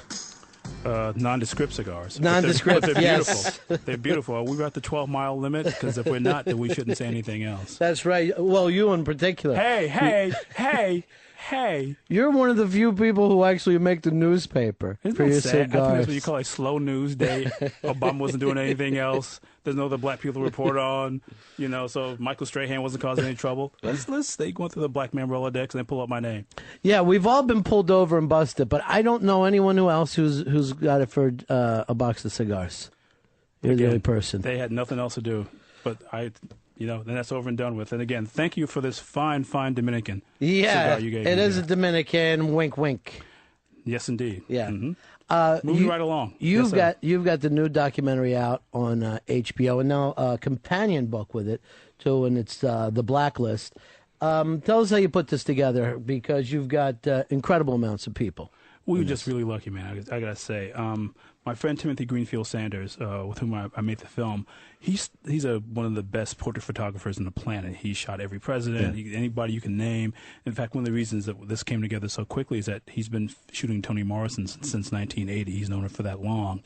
He said, well, let's do a book on black life, one of these big coffee table books you see, like I Hear a World or Crowns or those kinds of things. And I said, well, why don't we just call it The Blacklist? Because every black person I know hates that, and Black Heart and Blackguard, Black Mark, all that kind of stuff. Black kids are okay, but that's another conversation altogether. Mm-hmm. And he just said, well, yeah, that sounds pretty cool. Maybe we should do this as a film as well. And then we shot Toni Morrison, who he knows, and Thelma Golden, who's the director of the Studio Museum in Harlem.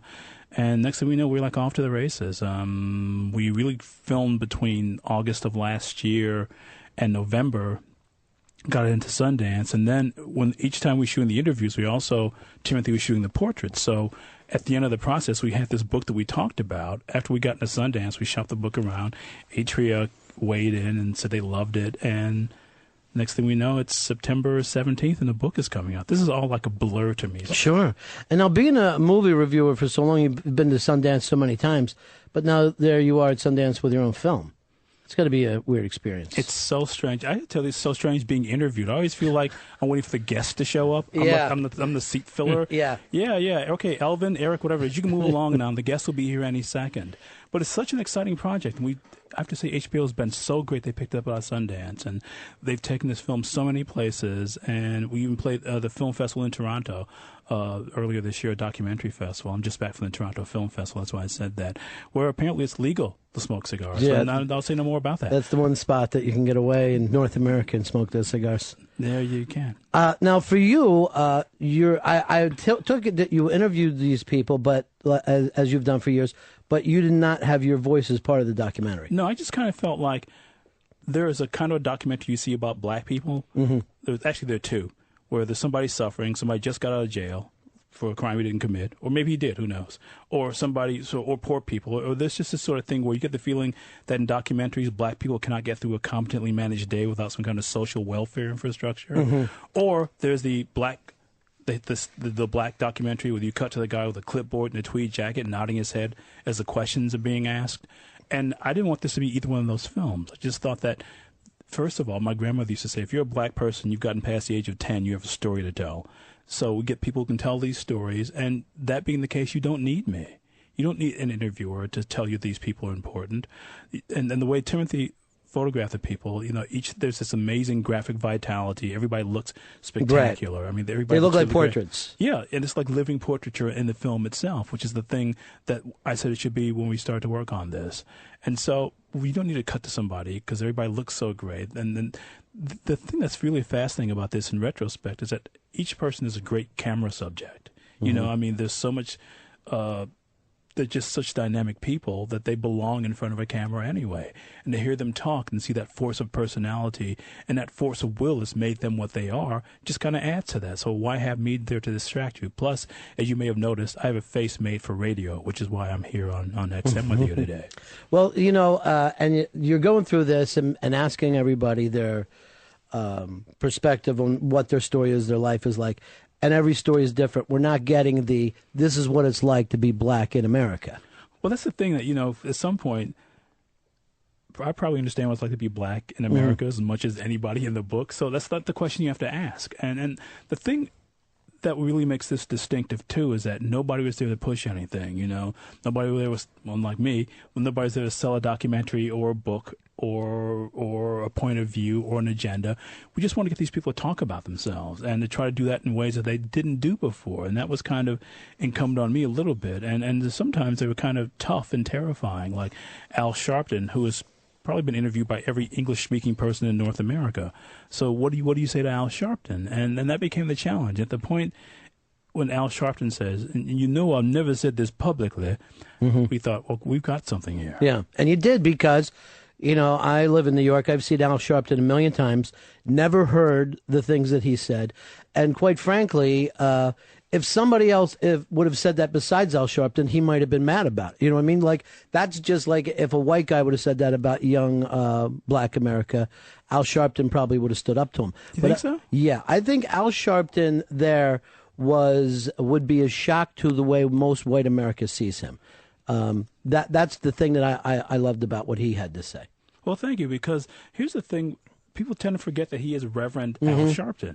And so nobody ever asks him about religion. And so the first question I asked was, what's your favorite Bible scripture? And he just kind of sat up and he starts talking. And the thing, too, that you can notice in the film is that people's posture change. Right. Because we wanted to treat these, I try to treat interviews the way you do. You make them feel like conversations. And so when people are talking to you rather than just responding to a list of questions and you can see the subject trying to peer over the list or whatever, then it becomes a different kind of thing. The way we shot this, Timothy used a camera called the Inquisitor, which when people looked at the lens, it was a big lens, like a teleprompter lens, but instead of seeing copy, they would be looking at me, so they're looking directly at me. So the thing that the film has in it is that you're constantly seeing faces. I said you should always be looking at eyes. With one exception, you're looking at a portrait, so you're always looking at people's faces in it. There are no cuts to buildings. There are no film clips in it. So it feels like in this way you're thumbing through a big book. So you're constantly getting that sort of thing where it feels a lot more personal to you than it would if you were like getting a cut in the film to a piece of footage. I mean, you just feel like you're watching that story that each person is telling from start to finish. Yeah. And something else I think, for me, it feels like a transgression. Something's changing here, and that's with Chris Rock. Chris Rock, I think, has taken himself he's head and shoulders above what everybody else is doing in stand-up. But in this, I think he moves into Mark Twain territory, where the stuff that he's saying is not necessarily hilariously funny. It's so smart, and it's real, I think, helps people change perspectives that are watching this. I thought Chris Rock was just dead on.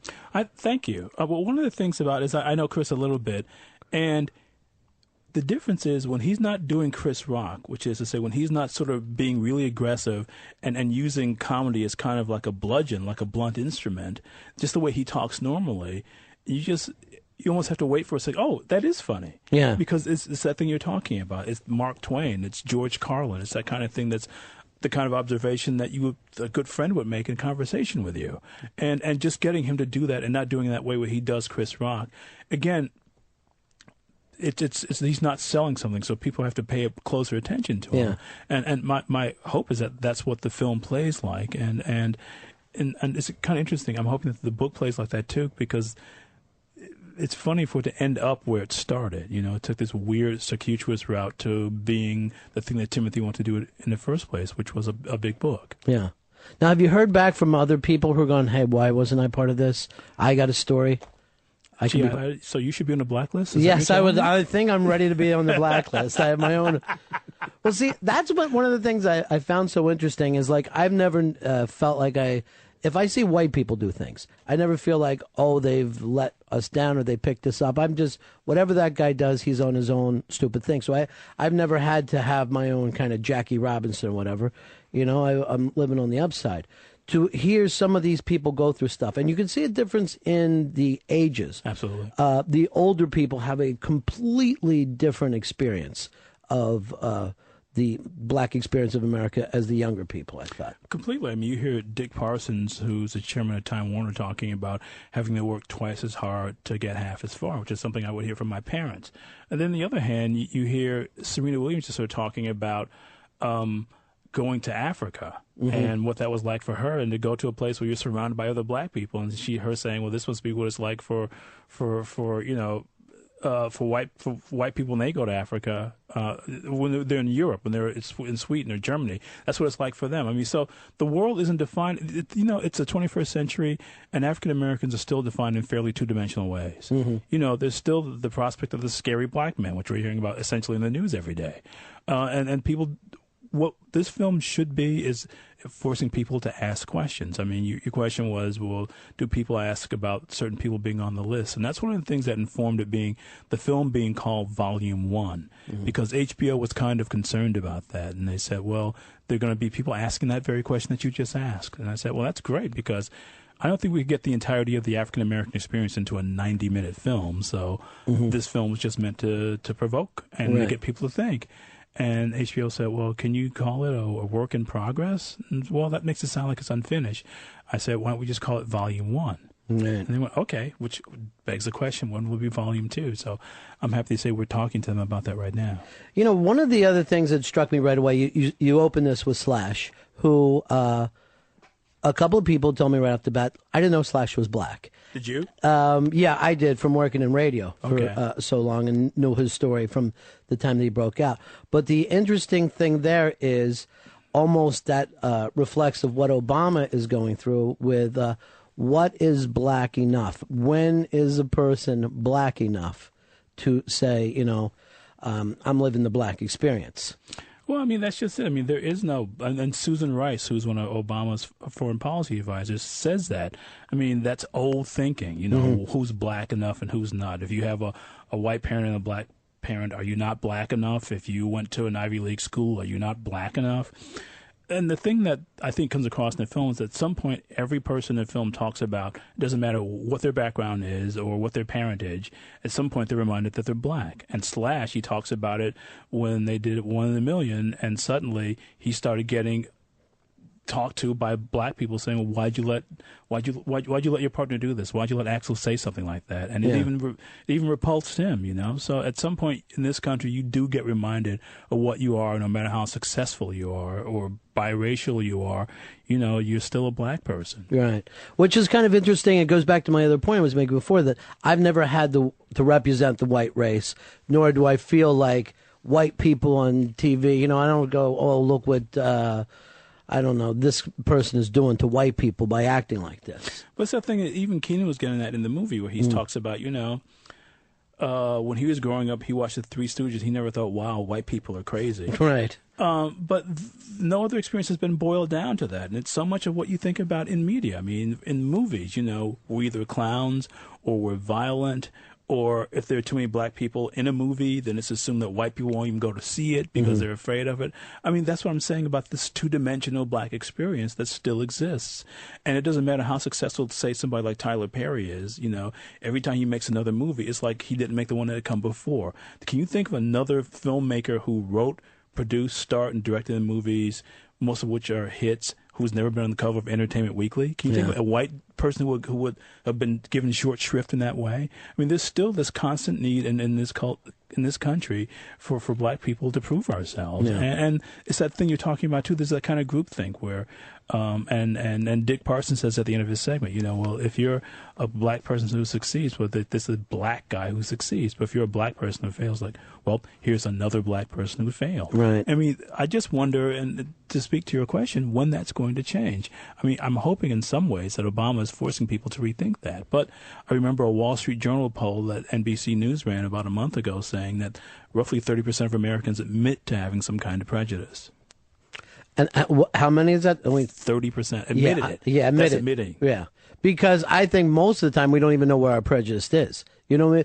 Because since you've prejudged, you already feel like, okay, that's fact. Sure. So you left it behind. It's not there on every day, which was, I thought, a great point that Russell Simmons brought up in this, because he talked about, the need for dialogue and said, if the younger people don't push things, there won't be dialogue. Until you have a song called, Fuck the Police, everyone is not going to sit down. I thought that was a great reframe for what can happen sometimes. And sometimes you need almost something to go too far before everybody else will sit down and be willing to talk about it. I think that's true. I mean, I think you do need somebody to provoke. And in some subtle ways, that's what we want the film, the book to do, to provoke, because you've got to sort of push past those boundaries. Otherwise, people just could kind of stay in their own world and don't have to think about that. You have to create some liberation to force people to ask questions. Yeah. And I think that's what so many people who in this book who are pioneers did. They were forced to ask questions themselves and wanted to force people around them to ask those same questions. Otherwise, we don't go anywhere. Yeah. And you know this from reviewing films, that a lot of times Time Magazine will follow and do the stories on what the big films are, what the big albums are about, where suddenly, you'll do a film about the ecology, and then the news will pick up on that.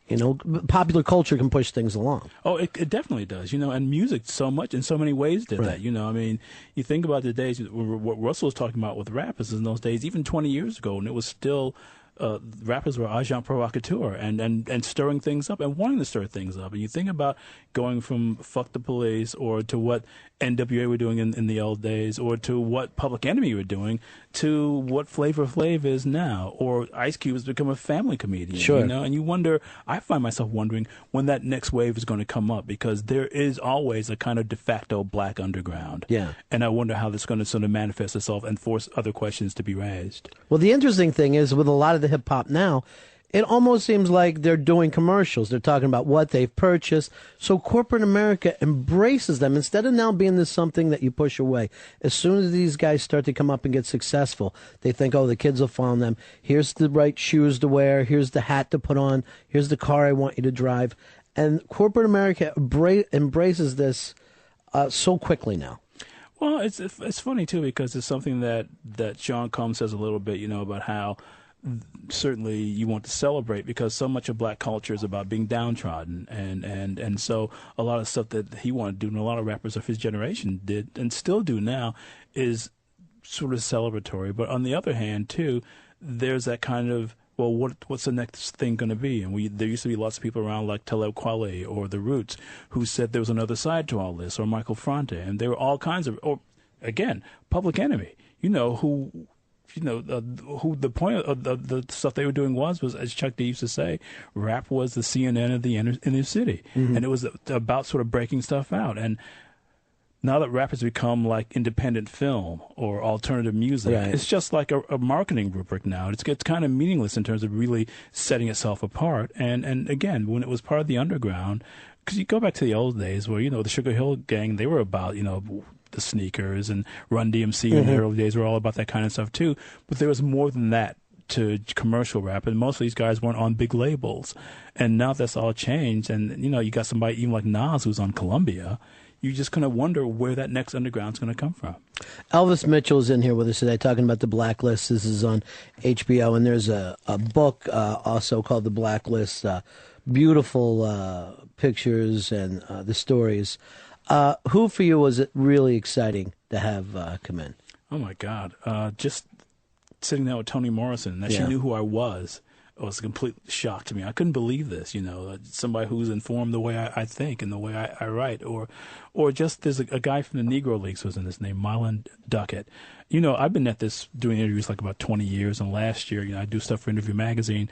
I interviewed Brad Pitt, and my father's going, so is that one of the Pitt boys from down the street? Yeah. No, Dad, it's not one of the Pitt boys from down the street. But when he heard I was interviewing Marlon Duckett, he goes, oh, my God, you've got to ask him about this and this and this. So finally, after doing this for 20 years, so I've been legitimized by The Blacklist. So to get somebody like that, or Colin Powell, who you think you know. Yeah. And it turns out I thought I knew and I didn't. And when he starts telling a story and he mentions that he had an LBJ sticker. That killed me. You go, whoa, what, you did what? Yeah. And I couldn't figure out how he made it from a guy traveling around from the LBJ sticker to the guy who, was in the UN a couple of years ago. I mean, he is an incredible figure, almost Shakespearean proportions. Yeah. But also that part of that there's an interesting too, because again, we can't sort of just condense the black experience. He's somebody who came from the islands in the West Indies, and his experience is different because he didn't grow up being told that there were things he couldn't do because he was black. Mm-hmm. So he was never slowed down. But still, there are roadblocks he hit, but he never let them stop them. But he also talks too in a way that's surprising when he says at the end, well, this isn't over until kids of all colors are entitled to an education and they're treated fairly. And again, you think, well, what kind of Republican is Colin Powell? Yeah. But he is a Republican, and one of the things that the film had to have, too, is you got Vernon Jordan, you got to have Colin Powell in it for balance, you know? If you've got Keenan Ivory Wayans, you got to have Bill T. Jones, who is gay and who is an HIV sufferer and who, again, refuses to be slowed down by anything. And also Bill T. Jones is somebody who didn't grow up in that classic kind of thing with two black parents from the South who took him to church every day. He grew up in a lone black family in a town in upstate New York. So again, it's about how the black experience in the 21st century contains multitudes. What really kills you, though, is that you guys are able to put this together, and you're on HBO, but we're not getting this on CNN or Fox or MSNBC. It almost feels like the news organizations it's just sound bites, and here's the black leader, and then later some white guy will be on, well, the kids, and he'll blame everything on hip hop. And it really does keep us separated. Where this is way too complex to sit down and have one decision at the end of it. Well, thank you, because that's what finally it needs to be. I mean, if it's about the African-American experience in the 21st century, it can't be that kind of thing where you have a bunch of poor people and you end up with somebody going, well, I guess we can't solve this problem in this very program. We'll have to talk about this more. Mm-hmm. There are so many subtle and just really powerful ways that the film works. And just one thing I sort of thought this movie shouldn't do, and you mentioned, you talk about CNN or Fox, all those kinds of things, where in those kinds of things you get a documentary that says the film is going to be about this, then you get the film, and then you're told what you've just been shown. Right. And I didn't want that to happen. I just thought that people are smart enough that they want to be engaged by something, and if you leave a few loose ends, and somebody can go back and watch it again. I knew we'd have that with HBO. I knew that if this film worked in any way, that people would feel compelled to watch it more than once, and things would stick with them. Because for me, any great film I've ever seen has not told me what I'm supposed to think afterwards. You think about The Godfather Part 1 or The Godfather Part 2 or In the Mood for Love or Amores Perros or any great film in the last 40 years, none of them have ended up with this conclusion of, well, this is what's supposed to happen. Yeah. In fact, what you walk out of the theater thinking is, well, now what? Yeah. And I'm not saying this is a great film, but I'm saying my hope is that you walk away from seeing it and think, well, now what? Well, because there's so many great stories in here that many of them don't touch each other. A lot of these people, you can tell that they're all on different paths. They're not just on the same path. Now, for you, as a movie reviewer, and when you're with the New York Times, and you would see something with a black filmmaker, would it mean more to you to say, oh, should I get behind this guy? Or, damn, there's so few black filmmakers and he missed with this one. How can, what can I do to boost him along? Or how do you handle that kind of stuff? That's a great question, because it is, how many masters can you serve? Because first and foremost, I got to be honest and say whether I like it or not. And what any film critic's job to do is ask, is the film working, and is the filmmaker achieving what he's trying to do? And so the rare times I saw films by black filmmakers, I just tried to be honest with that. But I also, for example, the Hughes brothers made From Hell, which is half an interesting film and half a not so interesting film. But on the other hand, I got a chance to meet them, and they're completely honest about what works. They said, you know what, we made Dead Presidents, and, the movie failed. And It wasn't the movie we were trying to make, and we just want to keep at this. And I just think any filmmaker worth his salt wants to engage in a dialogue with the audience, and it's kind of an ongoing process. And, you don't judge somebody's entire career, but I had to sort of say what I thought, and if the film was working or not. And you go to places like Sundance or these film festivals, and a lot of black filmmakers won't even submit because they're afraid they won't get in and there's no place for them, because it's that thing you were talking about. The black message is this. So if I'm making a film about black culture, well, white people aren't going to want to see it, so why do I go to a film festival with it? And that's not the case. I mean, I just wonder, is there room now for a black art film? I mean, if Spike Lee were getting a start nowadays, if you make She's Gotta Have It this year, would it be seen? Or we go back to Boys in the Hood, which was a studio finance film, John Singleton's first movie. At this point, still, he's the only black person in the history of the Academy Awards to be nominated for Best Director. It's amazing. It is. This also, and it kind of reminds me of the work that you're doing with Under the Influence, too, where everybody is really... Well, you actually paid attention to this. Yeah, I do. Well, I watch your stuff, but really it's the same kind of thing where you just don't come out of nowhere. You really do have people that you're standing on the shoulders of. Everybody, no matter what they're doing. Oh, completely. Yeah. I mean, and the great thing is, I think maybe the thing that ties Under the Influence and the Blacklist together is that everybody understands where they fit into the continuum. That they're exactly what you said. They're standing on somebody's shoulders, but they're also having an impact themselves, and they're completely aware of that. Yeah. And I think if you're a smart person, you do know that, and you also understand what you're pushing up against and the kind of influence and the kind of footprint you want to leave as well. And at the same time, what I think was great about Under the Influence is that the audience is now becoming aware that Bill Murray is just not some guy who is having fun running through a film. Is serious to him, and these other films he'd like you to see. Oh, sure. I mean, I'm sure that most people who think they know Bill Murray have no idea that after Ghostbusters, he in effect quit the business for a year, moved to France, lived in Paris with his wife and kids, studied at the Sorbonne, and went to the Cinémathèque Française every day for a year. And is not just the Ghostbuster. He's not just even the guy in Lost in Translation. There's a lot more to him, that he's a legitimately curious, easily bored, smart guy who wants to make a movie that means something. I mean, it's that thing you're talking about, knowing which shoulders you're standing on. But it's the same thing for Sidney Pollack, and you would never know the Sidney Pollack that worked with Luchino Visconti.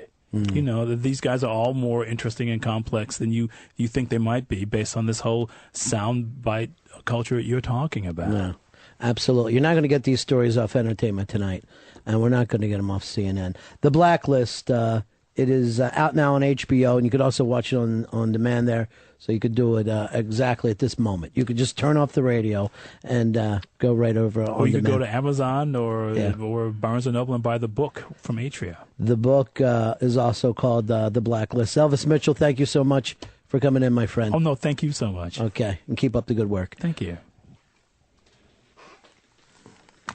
That's great, man. Ron Bennington, Fez Watley, Ron and Fez. XM 202. Hey, Ron, what's up? Yeah. No, there was a Jimmy the Rat, and I can't think of where I heard it. I know it was a real character, but I can't think of who it was. Yeah. It was a Jimmy the Weasel, and there's Jimmy the Rat, and I don't want to know who the rat was. Where are you calling from, Randy? I'm calling from Texas. I actually called about something else, but y'all ain't talking about it no more. Was your favorite gangster nickname of all time Sam Houston? Sam Houston? No, sir. He was actually a drunk. Yeah. He was a drunk falling off of his horse. You're listening to Ron and Lee, and with me, as always, is Fez Cephas. We're going to play music that's going to knock the skeeter off your Peter. Hot dog. Yeah, Halloween night. That's the best time to do it. The damn rednecks, they love Halloween. The town, the fences are down. You knock on the door, they open the door, bam, there they are. You got them. They think it's trick-or-treaters. I can't understand. I cannot understand you. Oh, okay. Well, I was just thinking, if you're down in public, don't you think people are going to videotape you down in public also? See, I need to get somebody phone screening. Earl, who you got phone screening today? Now it's Pitsy. What goes on in there? Hey, Ron. Yeah. Hot damn, boys. I want to know if you make a request for me. I want to hear the Dukes of Hazzard theme song. Chicago! Oh, in A! Oh. Let me have a Diablo sandwich, a Dr. Pepper, and make it fast. I'm in a goddamn hurry. What part of Mississippi you are? Oh, you're in Tupelo. Fezzi's favorite. Tupelo. You know who's born there, Fezzy? The King, baby. Oh. That was Elvis's home. He's down there pitching washers. Elvis! Would you quit pitching washers and get up here? Stay away from the colored boys and stop doing that dance. I do not know what to do with you, Elvis. Mama, I just gotta dance and sing. I gotta dance and sing. Ronnie B. and Fez Marie. She's a little bit cunty. He's a little bit rock and roll. The Ron and Fez Show.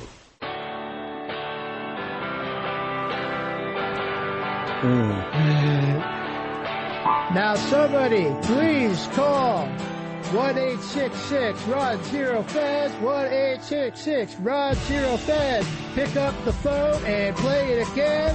1-866-RON-0-FEZ. Crazed. Where are you, brother? We miss you. It's the Ron and Fez Show. 866-RON-0-FEZ, 866-RON-0-FEZ. If you heard me give a nice Cuban cigar to Elvis Mitchell, and that's only because our good friend Mafia Life Chris gave me two. Come on in here, Mafia Life Chris. I'm sure Chris has some stuff he'd like to plug today. Fez, he's wearing a lovely Old Bay Fez shirt. Oh, from the Watley Posse. Old Bay Fez. He's been branded. What'd you do? Finally try to hit that replay after all I was these trying years? to look for something and hit a bad button. Yeah, there you go. Mafia Life, Chris, how are you, my friend? Did you cringe when you heard me give away half your stash to him? I'm like, Ron's re-gifting? Yeah. What the fuck? Here's the thing, though. He got busted for having Cuban cigars. I never heard of anyone get busted for having cigars before. And 10 G's. He was coming back from Canada. They kept his fucking 10 G's. I'm telling you right now. Crazy, man. I'm telling you right now.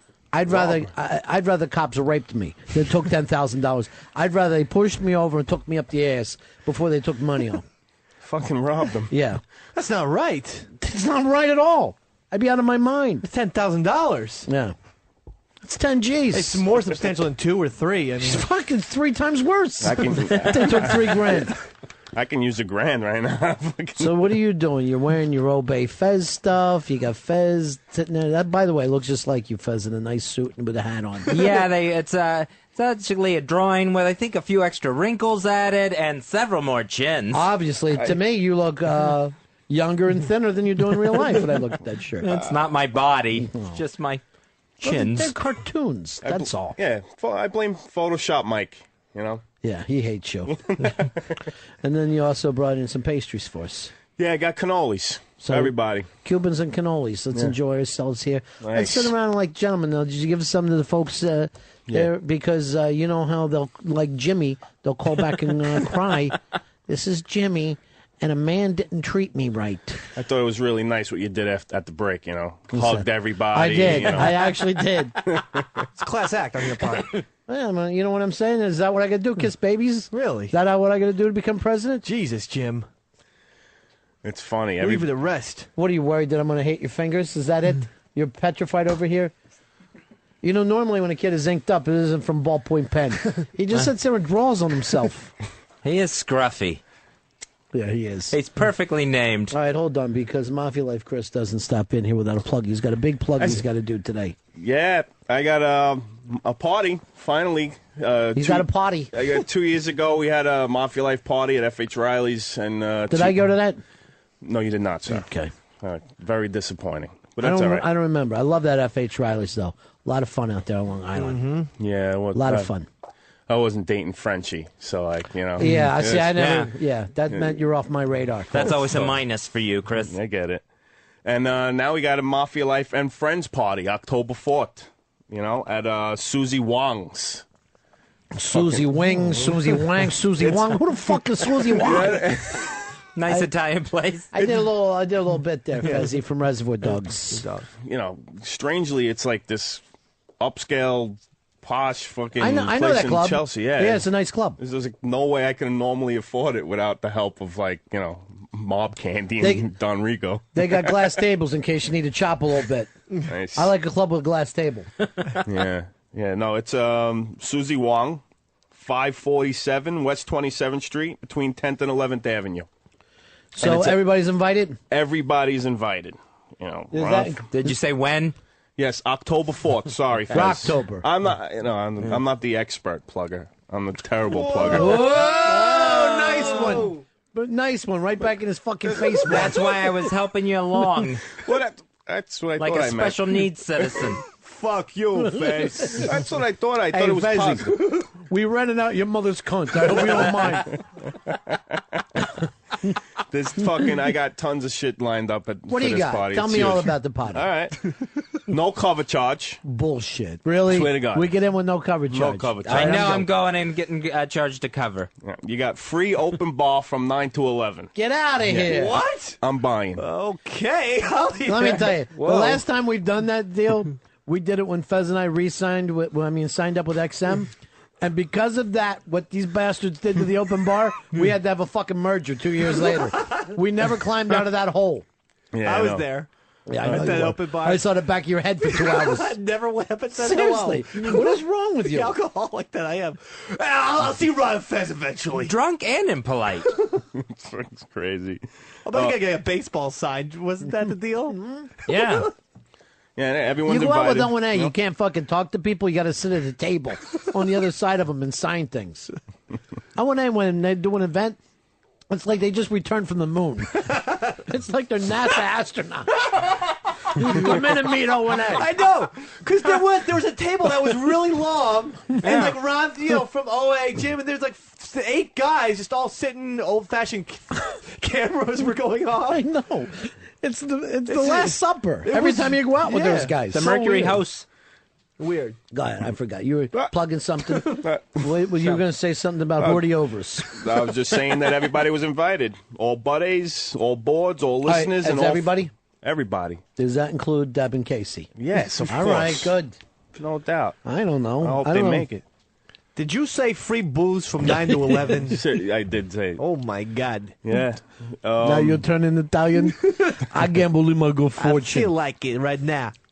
That's it. That's not bad. Italian? I feel like I'm Italian now. Got free booze with 9 to 11. Yeah. Mob Candy will be there with Nice. some, with a Mob Candy. They just chicks. did a big article on you, right? Yeah, 3-page spread. Beautiful. Yeah, and you guys too. Because you're the premier person now in Internet Mafia games. Yeah. Nobody bigger than you. No. On the whole planet. No. That's an amazing thing to be able to pull off. Yeah, definitely. Go ahead. I'm eating a cannoli. Not that good, right? Well. I got the mini ones. I just feel like they had a little more flavor in them. No. How? They're mini. No. They just shrink. The ingredients stay the same. This All is- these bite-sized Snickers taste amazing. I don't know. I guess that's like a fucking OCD of mine. I just think that if the item is smaller, it's just more flavorful. I don't know. All right.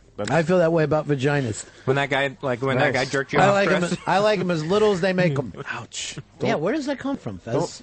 We're all sitting in here, we're having fun. And I understand. You I go heard to his- that fucking area. I hurt his feelings. He hurts Yeah. mine. I know. This is why you end up at your shrinks going, I don't know why I get along with people. After the 2-hour... You bring up a rape. He's sitting here, he's giving us free Yeah. food. You bring up when he got raped. I was fucking molested, Fez. Mm-hmm. All right. So after the open bar from 9 to 11, there's a half-priced drinks special made just for the party. It was going to be a mobster drink, and I says, you know what? If Davey comes, I'd like to call it the Davey Mac. Oh, that'd be great. Would you like a Dave- drink named after you? Yeah, I would. What does what's in the drink? They're actually leaving it up to me. Yeah. I think they didn't say anything. At first they said, "Oh, we'll do like some type of martini drink." Fuck that. That'd be no, perfect. not for the Davy Mac. What do you want it to be? Jameson's and ice. Those are the two ingredients. That ain't a drink. That's a drink. That's it, pal. Definitely. Martini my ass. Don Rigo will have the Mafia Life cigars. Beautiful. Yeah, handing them out. Brooklyn Bridge Media will be filming for a future project there, too. Who's that? Dean from Brooklyn. He acts like me and Fez are dead. He has nothing to do with me and Fez. Really? Anymore. Yeah. That's bad. I don't know whether Franklin came in between us, but Dean was my original friend out of all that. Yeah, that's true. And now we don't hear word one from Dean. And yet I got fucking Franklin hanging around like a bad cold. Still really, talks real highly of you Does guys. he? Yeah.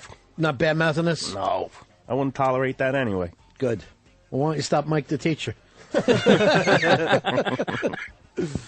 I'm kidding. We love Mike, and I wish you'd just calm down. And I'll be handing out T-shirts as usual, and we got this hot chick outfit that who's going to be wearing that? The bartenders, mob candy girls if they're not wearing their own stuff, and I'm going to hand them out to the Mafia Life chicks, the girls that play Mafia Life. So hopefully they'll go in the bathroom and change and then come out with it. That'd be nice. That'd be nice. Hey, Trucker, you're on Ron and Fez. What's going on, boys? Yeah. I just called him to say I think Fez needs to get back on his meds. He can be a real cocksucker sometimes. Well, sometimes he's got a little bit of a temper, and he's got the quick wit to go along with it. Short fuse, Yeah, sorry. the short fuse is what you have. That's a problem. But can I tell you something, Fezzy? Tomorrow, I think I got a present for you. Oh, yeah? I believe it to be a present. Let me check with Hicks, who's working on this with me. Hicks, what is the percentages? I'm going to say 50-50 right now. All right. It might We'll happen know later. Well, it might happen early in the show. But I'm bringing somebody in, Fezzy, that's hopefully that's going to excite you. I don't want to play that game from when you were a kid where you would put on the blindfold and you had to guess people. Oh, what's my line? I don't know. I'm trying to figure it out all these years. From what I understand, you're asexual. No, that's the name of the show. What's my line? That was the name of the game. Yeah, but I can't figure out what it is because I never see it with a guy or a girl. I think you're banging that cat of yours over there. I am not. Skippy. Crazy. All right, so give me the date again. It's October 4th at Susie Wong. Okay? Susie Fong, Susie Dong, Susie Wong. It's a really nice place. It's I don't tip. There's sushi there too. Sushi? Yeah. We got our own VIP section. It's got That's beautiful. It's got its own bar section. Could you do me a favor and have a VIP section inside the VIP section? Just for you. Set up a table, and I'd like to sign for people. Nice. I like to pull an Anthony and just sit on the other side of the table. I'm back from the moon. What can I sign for you? I was talking to Ant yesterday on Pal Talk, and he said he might be there. So we might have to. I love to have Anthony there. Is You know that- what I love there? This would be great if we could do a wedding and have Dawn marry somebody. Oh, that would be perfect. We have Dawn marry somebody. How about you, Dave? Yes. Oh, already married. I'm married already. Let's do Polo then. He's married too. Already married. I know you got that girlfriend. I don't know if she would marry me. I know who you would like to marry, and that's Mooch. Well, it's not legal in this state. Oh, by the way, Mooch came out with a racist statement yesterday. So he was, he says something, I guess, that he goes like this. I don't know, the way it used to be done before with Pizza Man or whatever his name is. And we couldn't figure it out. Pitsy. Meatball. Is that he called him Meatball? Yeah, with meatball or whatever. Got the way it was Mooch, with come on meatball. in here. Come on in here. I had no idea Mooch never liked Pitsy. That was a real fucking shocker. Yeah. Pitsy who? Yeah. You called him Meatball, you never liked him? Nah, not really. Nah, I never liked Pitsy much. What was the problem He with didn't Pitsy? move, but he's worse than her. He would just sit there and Yeah. texting his chick on the iPhone thingy. Or others. No, he did nothing. That boy did nothing. Yeah, he really did nothing. He's Davy Mack's fucking big hire. Now, how do you think Hicks is doing? Hicks is doing well. Hicks is the new Pitsy. Oh, is he really? That's the way it's going, isn't it? Yeah. Another meatball. No, he's gotta sort himself out. Like. He's got to fucking move himself together. Well, You came in yesterday and you start to snap things back into shape, and you got me thinking again. Yeah. You got me thinking again. Because let's face it, like you said, the show is a fucking shell of itself. But go ahead. Did I say that? Yeah. Go ahead, plug. What do you plug? October 4th? No. Mooch, you still going to be here October 4th? Yeah, I think so. Like, That's my free last week. drinks. Yeah. Free drinks. This is a goodbye to Free booze? Mooch story. Yeah. But that's And what Florio's? Yeah, no. On Earl? No, it'll be your party. Okay. Is now that the Goodbye, Mooch. Yes. Yeah. Happy Now, days. let me. Okay, now I get it. And So I when was, are those I was free worried drinks? about this. The same party, the Yeah. same day, yet it's called Goodbye Mooch. Right. Uh-huh. Yeah. All right, not But- Mafia Life and Friends. No. All right. No. Stupid name. Well, you just rename everything that you've worked on. No, you're here to promote. You want to promote the Mafia Life. That's what you're promoting. No, actually, the party, yeah. Is it a unity party or no? We're all unified to go to. Everyone's invited. Deb and Casey too. Of course. We all have to go in the Okay. same cab. Yeah. Casey McDonald. Yes. Okay, Casey just McDonald. making sure. My Casey wife. Elon McDonald. My bitchy wife. Oh I my! love her. I meant that in like a fucking like a. That's hot worse than way. meatball. I meant that in a Is it? hot way. So they know now. You know, obviously Not to that fuck around. I'm gonna plug something, right? So Yeah. of course I get mailed this with a nice professional letter that's from Shadow from the new FBA, and Yeah. says to me, hey, can you make sure you put this in Ron's hands the next time you see him? No. And it's basically an independent film. I know you like indie films, and it's called Hell's Gate. And I told him, you know what? I promise next time I see Ron, You know what? I will put this in Ron's hand. If you would have done that before, I could have handed it to Elvis Mitchell, and we could have had this thing on. No one IMC. listens to me out there. Yeah. I yell and they ignore me. Only when I'm Hell's in here. Gate. It sounds exciting. I mean, what is it? Some kind of gate that leads to hell? It's That sounds great. You got to read this. It's all about being a big fan of yours and this Yeah. and the other thing. It's a crime drama set in the modern day New York City. Oh, It sounds tells exciting. the story of Original? Yeah, that's different, isn't They it? don't A little have those. different. They don't have those. down a on crime his drama in New York. Yeah. Crime Down- in New York. It tells the story of a down on his luck ex-con who's trying to make a new life for himself against his Right. better And judgment. he has 48 hours to do He gets it. roped. He gets roped into committing one last crime by his old friend Ben. Of course he does. Bad influences. Basically, So I am putting this in your hand right now. Mm-hmm. Here. This guy's next movie is about an under. What is Go it? on. Come No, on. try it. Go What ahead. is that, Go you on, fucking give him a- red-headed prick? Take the black Stop. What are you doing with a nice That's a Elvis nice book. Mitchell book? It was about an underdog sports team. Like kids. That was his next movie. But instead I said under kid sports dog. Hey, by the way, I heard you're going to bring Irish Elkie in with you. Me and Elkie had a conversation last night. Oh, really? Yeah, and he said he wants to come in. You Fantastic. never want to bring him in here. That's But he'd like to come in and maybe the two of you guys have a couple of shots and see if we can get you suspended again. I would love that. Sounds good. Patently untrue. I don't want him in. Patently. And I brought all the prizes for the prize closet as well. What are the prizes? I got you sleeve CDs. Oh, good. I bought 20 of those. And every time we give one out, let's plug your party. Let's plug your websites. I was thinking next time just to come in with like a list. I'll walk into the studio and I'll go www. And then Yeah. after like 10 plugs, I'll just listen. Thanks, guys. Then you leave. Yeah, if you So- tell us how many plugs you need to leave, we do it immediately. We don't have to have the conversation. Write them on the cannolis. Yeah, write them on the box of the cannolis, all the plugs, and that's it. And get the F out. Well, read them off the It's- desserts. It's like Godfather 2. He's the fucking hand. He comes in here, he takes a little bit out of our till, and he walks out. That's the fucking end of it. On the boards, I said there was drinks on me, and I think it's like everyone's coming, and I'm thinking it's Ew. a good thing, but they're going to the party so that you can fucking drink To me. wreck you. Yeah, and then I go under, bankrupt, and I really have nothing to plug anymore. So, and really, I mean, you've been to these parties before. You see the way these serious alcoholics Yeah, I know. drink. America. Yes. Free drinks? Free I thought drinks. you were joking. $9. I'm going to this party. This is a fucking I'll huge tell you party. right now. When we go out to eat, between Mooch, Dave, and fucking Hicks, they'll destroy a credit card. Yeah, I just put Over We have, $1,300. to use 3 cards. That's We have to American go through 3 Express, man. cards. My new website's going to be bankruptlife.com after What are you this doing, an party. impression? After this party. What are you doing, a little impression That there? was impression there, yeah. Yeah. Underline. Why underline? For not funny? It's good. I heard Fez cock blocked another one of your bits today.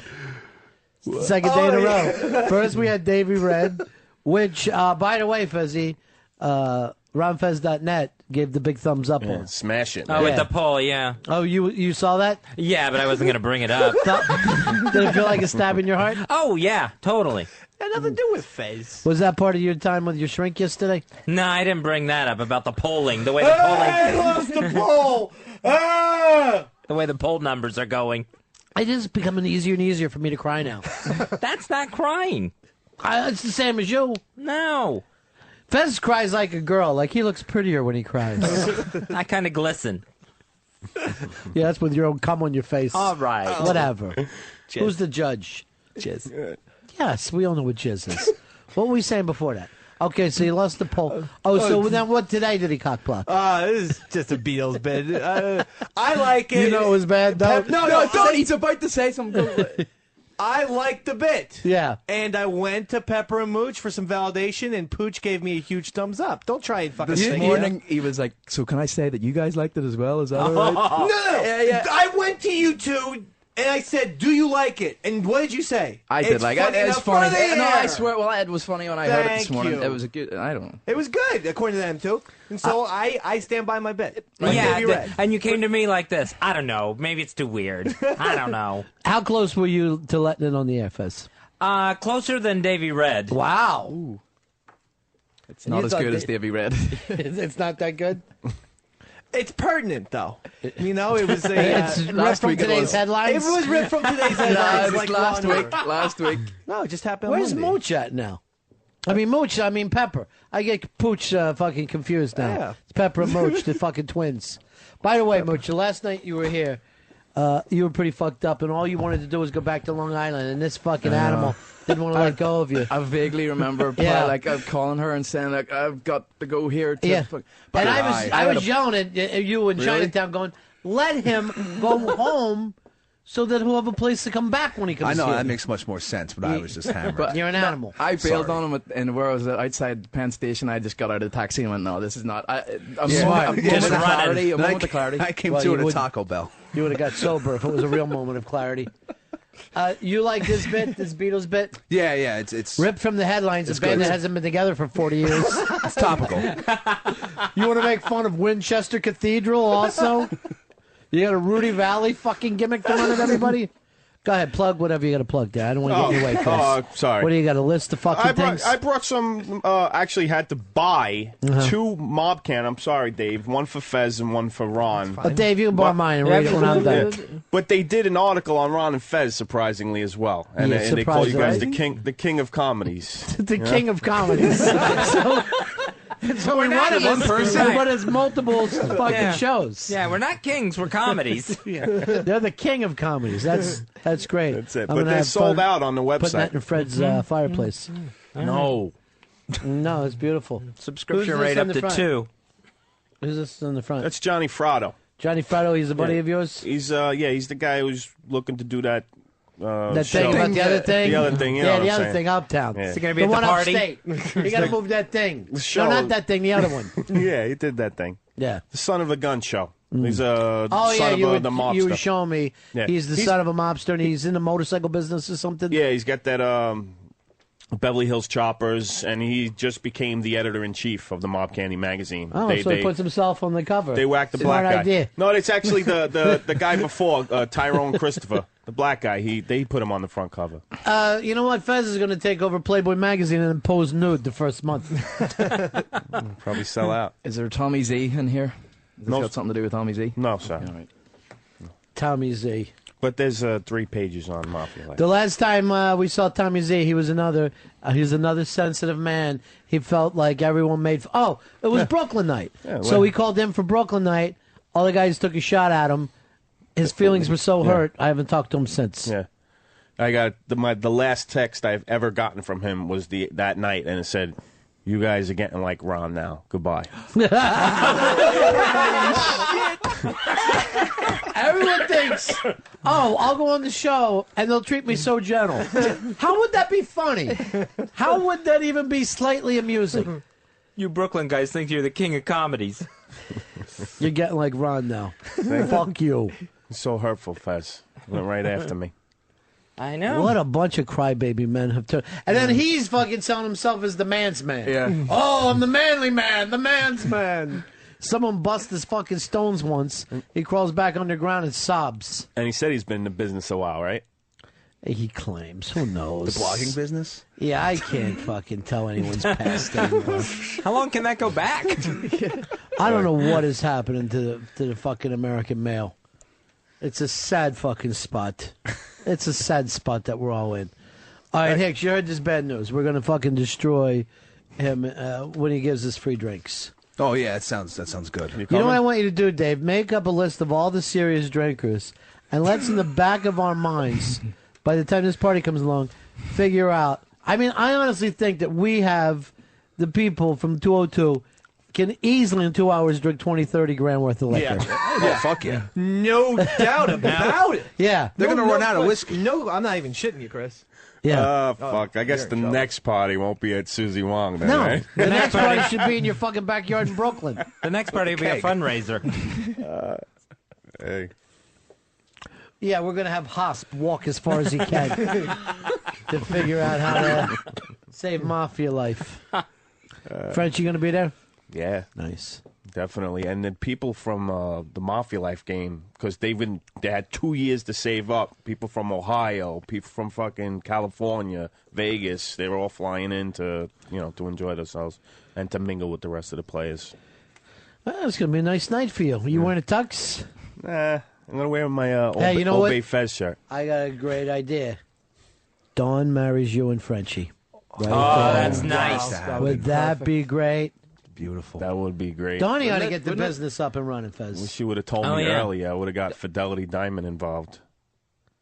Don Cumia, Anthony's sister, now available to perform weddings. She did Eastside Dave and Casey and Polo and Melly. Chris, you and Frenchie, there wouldn't be a dry eye in their house. I'll get my tears going. That's not crying. There's no tears. It just seems like it. There's no moisture. I would love that. I really would. It's I don't I That's think perfect. it should be formal. I should probably Perfect. discuss this with Susie Frenchie Wong's. first. Susie Wong's would be perfect. This is going to be the best mooch going away party of all time. I know. There's been a few already. This will be the best one, though. You guys are going And Dab and Casey, you're invited? Of course. Yes. It's Dave's Casey. Yes. Okay. Dave's Casey. The one with the big What titties. about Jeff and Missy? Are they invited? She gave birth. Enemies? No, Jeff and Missy are invited. Everyone's Everyone's invited. invited. I was talking to Jeff the other day about his podcast. He's rocking a podcast. He's got somebody I always wanted on the show, Solera. Yeah. Yeah. Have you heard it? The What Show, it's called? The Yeah. What Show? That can't be a name. It's called The What Show. But Is that good? Solera, no, it'll be good. Like. Solaire's fantastic on She's The What brilliant. Show. Yeah. Period. Unbelievable. Unbelievable. Brilliant. Jeff, a little chit-chat, a little too much of the cheddar box over Really? the people's heads. Yeah. So that shocks Yeah, we'd like to hear the other people's opinions, the Alkies, the Soleras, especially the Solera. Jeff is just shitting on them and their speeches. Just shitting So that's on why them. everyone's saying what? Yeah. So when you say shitting, you mean actually physically shitting on them? Oh, no, Ron. These are all metaphorically shits from here on good. after. Good. I've learned me lesson. Yeah. By the way, I'm going to a black bar tonight with Elvis Mitchell. I've been invited. I'm an honorary black guy. And Earl wasn't invited. Really? Yeah, he's honorarily not black. I never even heard that happen before. I saw you are. Normally, I don't let Earl bother the guests, but I let him and Franklin both walk Elvis Mitchell out and take the elevator with him. Did you have fun? Yeah, I love the guy. He's great. I know Very you do. cool. And now tomorrow, I hope I have this guest for Fez. If that happens, Fez, I will let you walk him out and take the elevator with him. Oh, okay. I'm very excited. But I believe Fez cock blocked them too in here once. He did. Did you hear him Yeah, talking about it? Yeah, he grabbed them to the side and they walked out.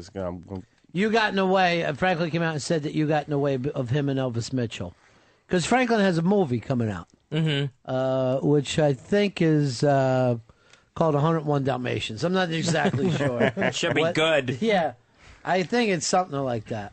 So he's trying to get Elvis Mitchell behind it. And you're like, Franklin, please. Elvis, I want you to speak directly into the microphone and wear these earphones. All I did was tap Franklin on the back so I could just speak to Elvis Mitchell for 2 seconds before we went on. And we were like 2 minutes before we went on the air. Never did I say, Franklin, get out or anything like that. Franklin came out and he goes, well, Fez is talking to him now. I'm like, Jesus. I just needed to go over a couple things very quickly. Let me check with Chris. Could you put the Brooklyn guys back together, too, for this party? Could we get Dean and Franklin and Fred all back together again like the old days with you? Of course. And is Tommy Z going to be there? Try to get Tommy Z in. Or is he too sensitive? Yeah, I mean, it might... Mooch, is that going to stop you from coming? No, I'm a big fan of Tommy's all right. Nice. Okay. Yeah, definitely. That's out of sarcastic. I'm only kidding. I don't want him there. When the Brooklyn guys are together, yeah, there's like absolutely no animosity. I think it's... When they're apart, who's got a problem with who? I don't know. I mean, first I've heard of the Dean thing, so I don't know. The Dean? Yeah, I Dean mean, has a big problem? No, I'm saying this is the first... This is the first I'm hearing of it. That's good to know. No. Good to know. Mm-hmm. Everyone has kind things. When it comes to Brooklyn, it's like a big family, so everyone's always saying positive things. All right, good news. Casey's going to be there. Nice. Yes. She's going to be there from 9 to 11. That's fair. Not staying after. But the half-price Davy Mac drink. Yeah. No, she says that's half too much. That's half more than she expects to be paying. And she's bringing everybody from fuck to bag, she said. Oh, okay, they're invited too. Yeah. Big drinkers. Big drinkers. Oh, big time. Yeah. And class personified's over there as well. Right. Who is the biggest drunk you think that listens? Mikey Boy, probably. Yeah. Nowadays. Oh, he's a big drinker. Yeah. No, Irish Alky. I was going to say that. Let's not be silly. Alky? Yeah, over Mikey Boy. Come on. I thought Alky was really getting a fucking handle on himself. I mean, when your nickname is Alky, you got a problem. You have a bag attached to your stomach and you're still drinking 5 fucking Jack and Cokes at the Yankees game. Just right into the sack. There's something going on. He gets how lucky he is with Solaire, right? He gets that. I'm not sure. Really? I mean, I can't speak. I mean, we all love her. But I hear him sometimes complain. Oh, Jesus Christ. Always talking with that accent, that Spanish accent. Aren't guys fucking funny? Like when they get their dream girl, it's still after like a year, so they're like, whatever. I could give a fuck. And everyone out on the outsides, would appreciate it so much. See, the only way women can get us to pay attention is when they divorce us. Then they're like, wait, honey, what are you crazy? Fucking mad about you. Remember that time we got married a few years ago? That was great. Then you had that kid. Then the other one. Yeah. Here's, let me go over here to Annie. Annie. Yes. How are you? Hi. Good. Hey, I was wondering, since the fabulous Mooch is back, can we hear the window cleaning song? No, honey, you can't. Oh. That is for when Mooch leaves us. We'll play that the Friday before the going away mooch party at Susie Wong's. You mean the Susie Wong, Susie Fong. The Mafia Life and Friends party. And marriage. Maybe Yeah. Mafia Life Chris and French marriage. Because I really would like to see Donnie turning this into a full-time gig. She is a brilliant pastor. I'm just going to be honest with you. She, we used to call her Pastor Dutchie from the left-hand side. Good player. Huh? Good stuff. Did you just call me good player? No. Good player. No, but she really says that she works hard on her speech. She's phenomenal. Everyone should use her. And she's very official, too. She makes sure everything is in order when you get married. Yep. As of what? Like a fucking priest just yelling out all the wrong shit? He doesn't have everything in order? Why, do you want to get married Catholic? Have you ever been married before, Chris? No. I was engaged, though. Yeah, to a guy? No. Normally, if you make it to your age and you're not married, people start to talk. You're getting into Earl territory now. I was depressed for many years of my life, so Really? They're just maybe 10 years. Hey, Earl, why don't you bring Bree to this? She's a little busy. Why don't you bring Bree out, as you say, for another fitty tuck, as you like to call it? How does he know she's busy? He knows he's familiar with her schedule already. Sure, he's fucking on her MySpace every day, jacking to that. I'm sure the phone calls are nonstop now. Have you jacked to the memory yet? No, I haven't. Well, E-Rock has, and he said he loved it. No, but Bree, I don't think. I think that was just a one-time deal. No shit. Oh, is that it? Just a one-time deal? Look at him light up, though. Yeah. I know, big smile. I know. I would say it's his version of a blush, where he actually just gets a little more purple. You need more purple. I'm not purple. Sometimes you turn a little purple. No, I never turn purple. Whatever, Grimace. You said the comments. Yeah, I did. So what? About just being just black, and I says somewhere in between Franklin and Earl is just perfectly black. Just black enough. Right. Yeah. Earl is actually, when he gets purple, he looks like the head of Jim Brown's dick. Sometimes you do. I don't think it's that extreme, but Do you feel like on the black? Did you see the blacklist, Earl? yes, I've seen it more than once. Yeah, I'm sure you have. And you, that's me. Just go Why don't you through get the a list. Why don't you get a T-shirt? But do you feel like Franklin's black enough? Franklin, he's like passable, barely Yeah. passable as well. Let me tell you something, and not to bust Franklin's balls, but he was in here yesterday being Lily's girlfriend to such an uncomfortable place where she was talking about stuff. He's sitting next to him. I'm not making noise. He goes, well, you don't need that at all, that's for sure. And he's straightened up next to her. He's like this. That's the last thing. You could have any man. You could have any man at all in the world. You don't need that. And I'm like, Franklin, guys don't act like this around women. Yeah. What are you doing, Latifah? You're supposed to see that opportunity and dive in. He was acting like the maid of Terra. He doesn't even understand. Well, you don't need that. Yeah, he had no interest in anything. And this is the deal. He is only close with Lily here. He's not close with any of the guys. True. Just Lily. That's his heart to hearts. Dandy Don Meredith is candy. Lily is my fancy. They'll never get There's over a that. rhyme, Franklin. It doesn't rhyme. I don't care, Fuzzy. Earl, why don't you ask Bray to come to the big Mafia Life party? Brie at last, Brie at last. I could put the invite out there. I doubt she'll take it, but Why not? I wonder if she were. Here's the problem. She's with 98 fucking black guys since you. She's not going to remember you. yeah, that's one of the reasons why I think it was a one-time deal. Why don't you turn into Billy Babbitt and act like she loves you, and then cut your own throat? She says she's gonna marry me. Mac made me fuck her. Here is Paul. Paul, you're on Ron and Fez. Yeah, I heard Earl's going to have another rendezvous with Bree on Pearl Harbor Day because he loves doing it on National Tragedy Days. Yeah. By the way, Dave's wife says she's bringing a baby pool to the thing. And I hope that doesn't mean a drink out of.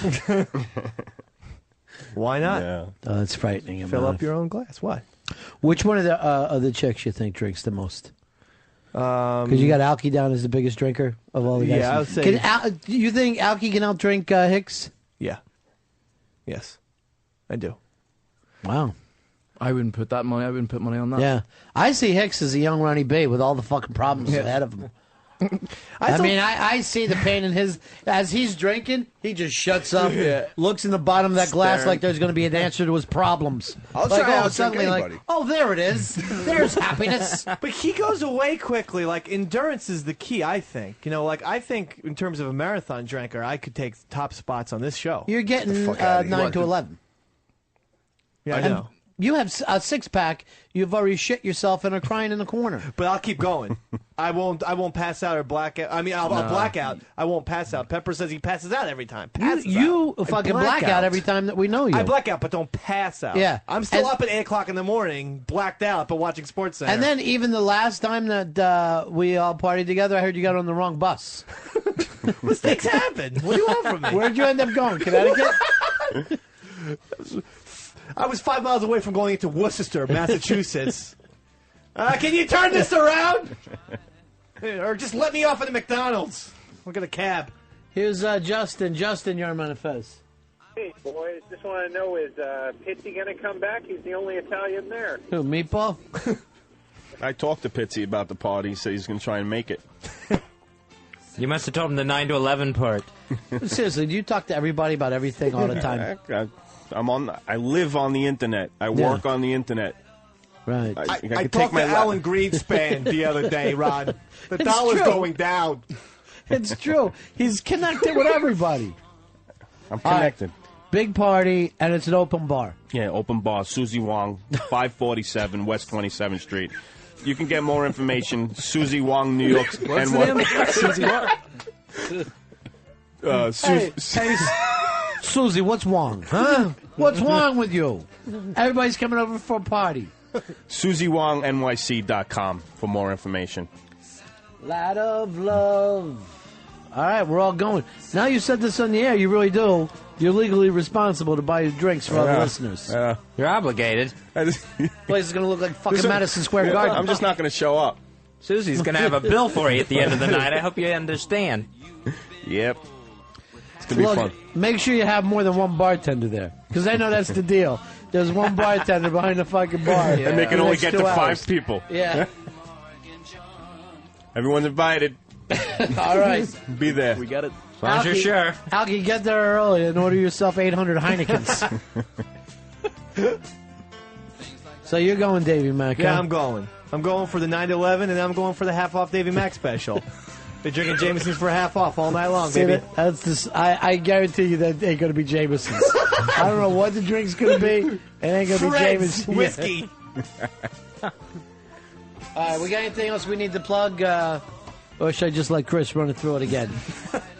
Mafia Life, Mob Candy, Spread the Iris, Susie Wong, Susie Chung, Susie Chang, Cheech and fucking Chong.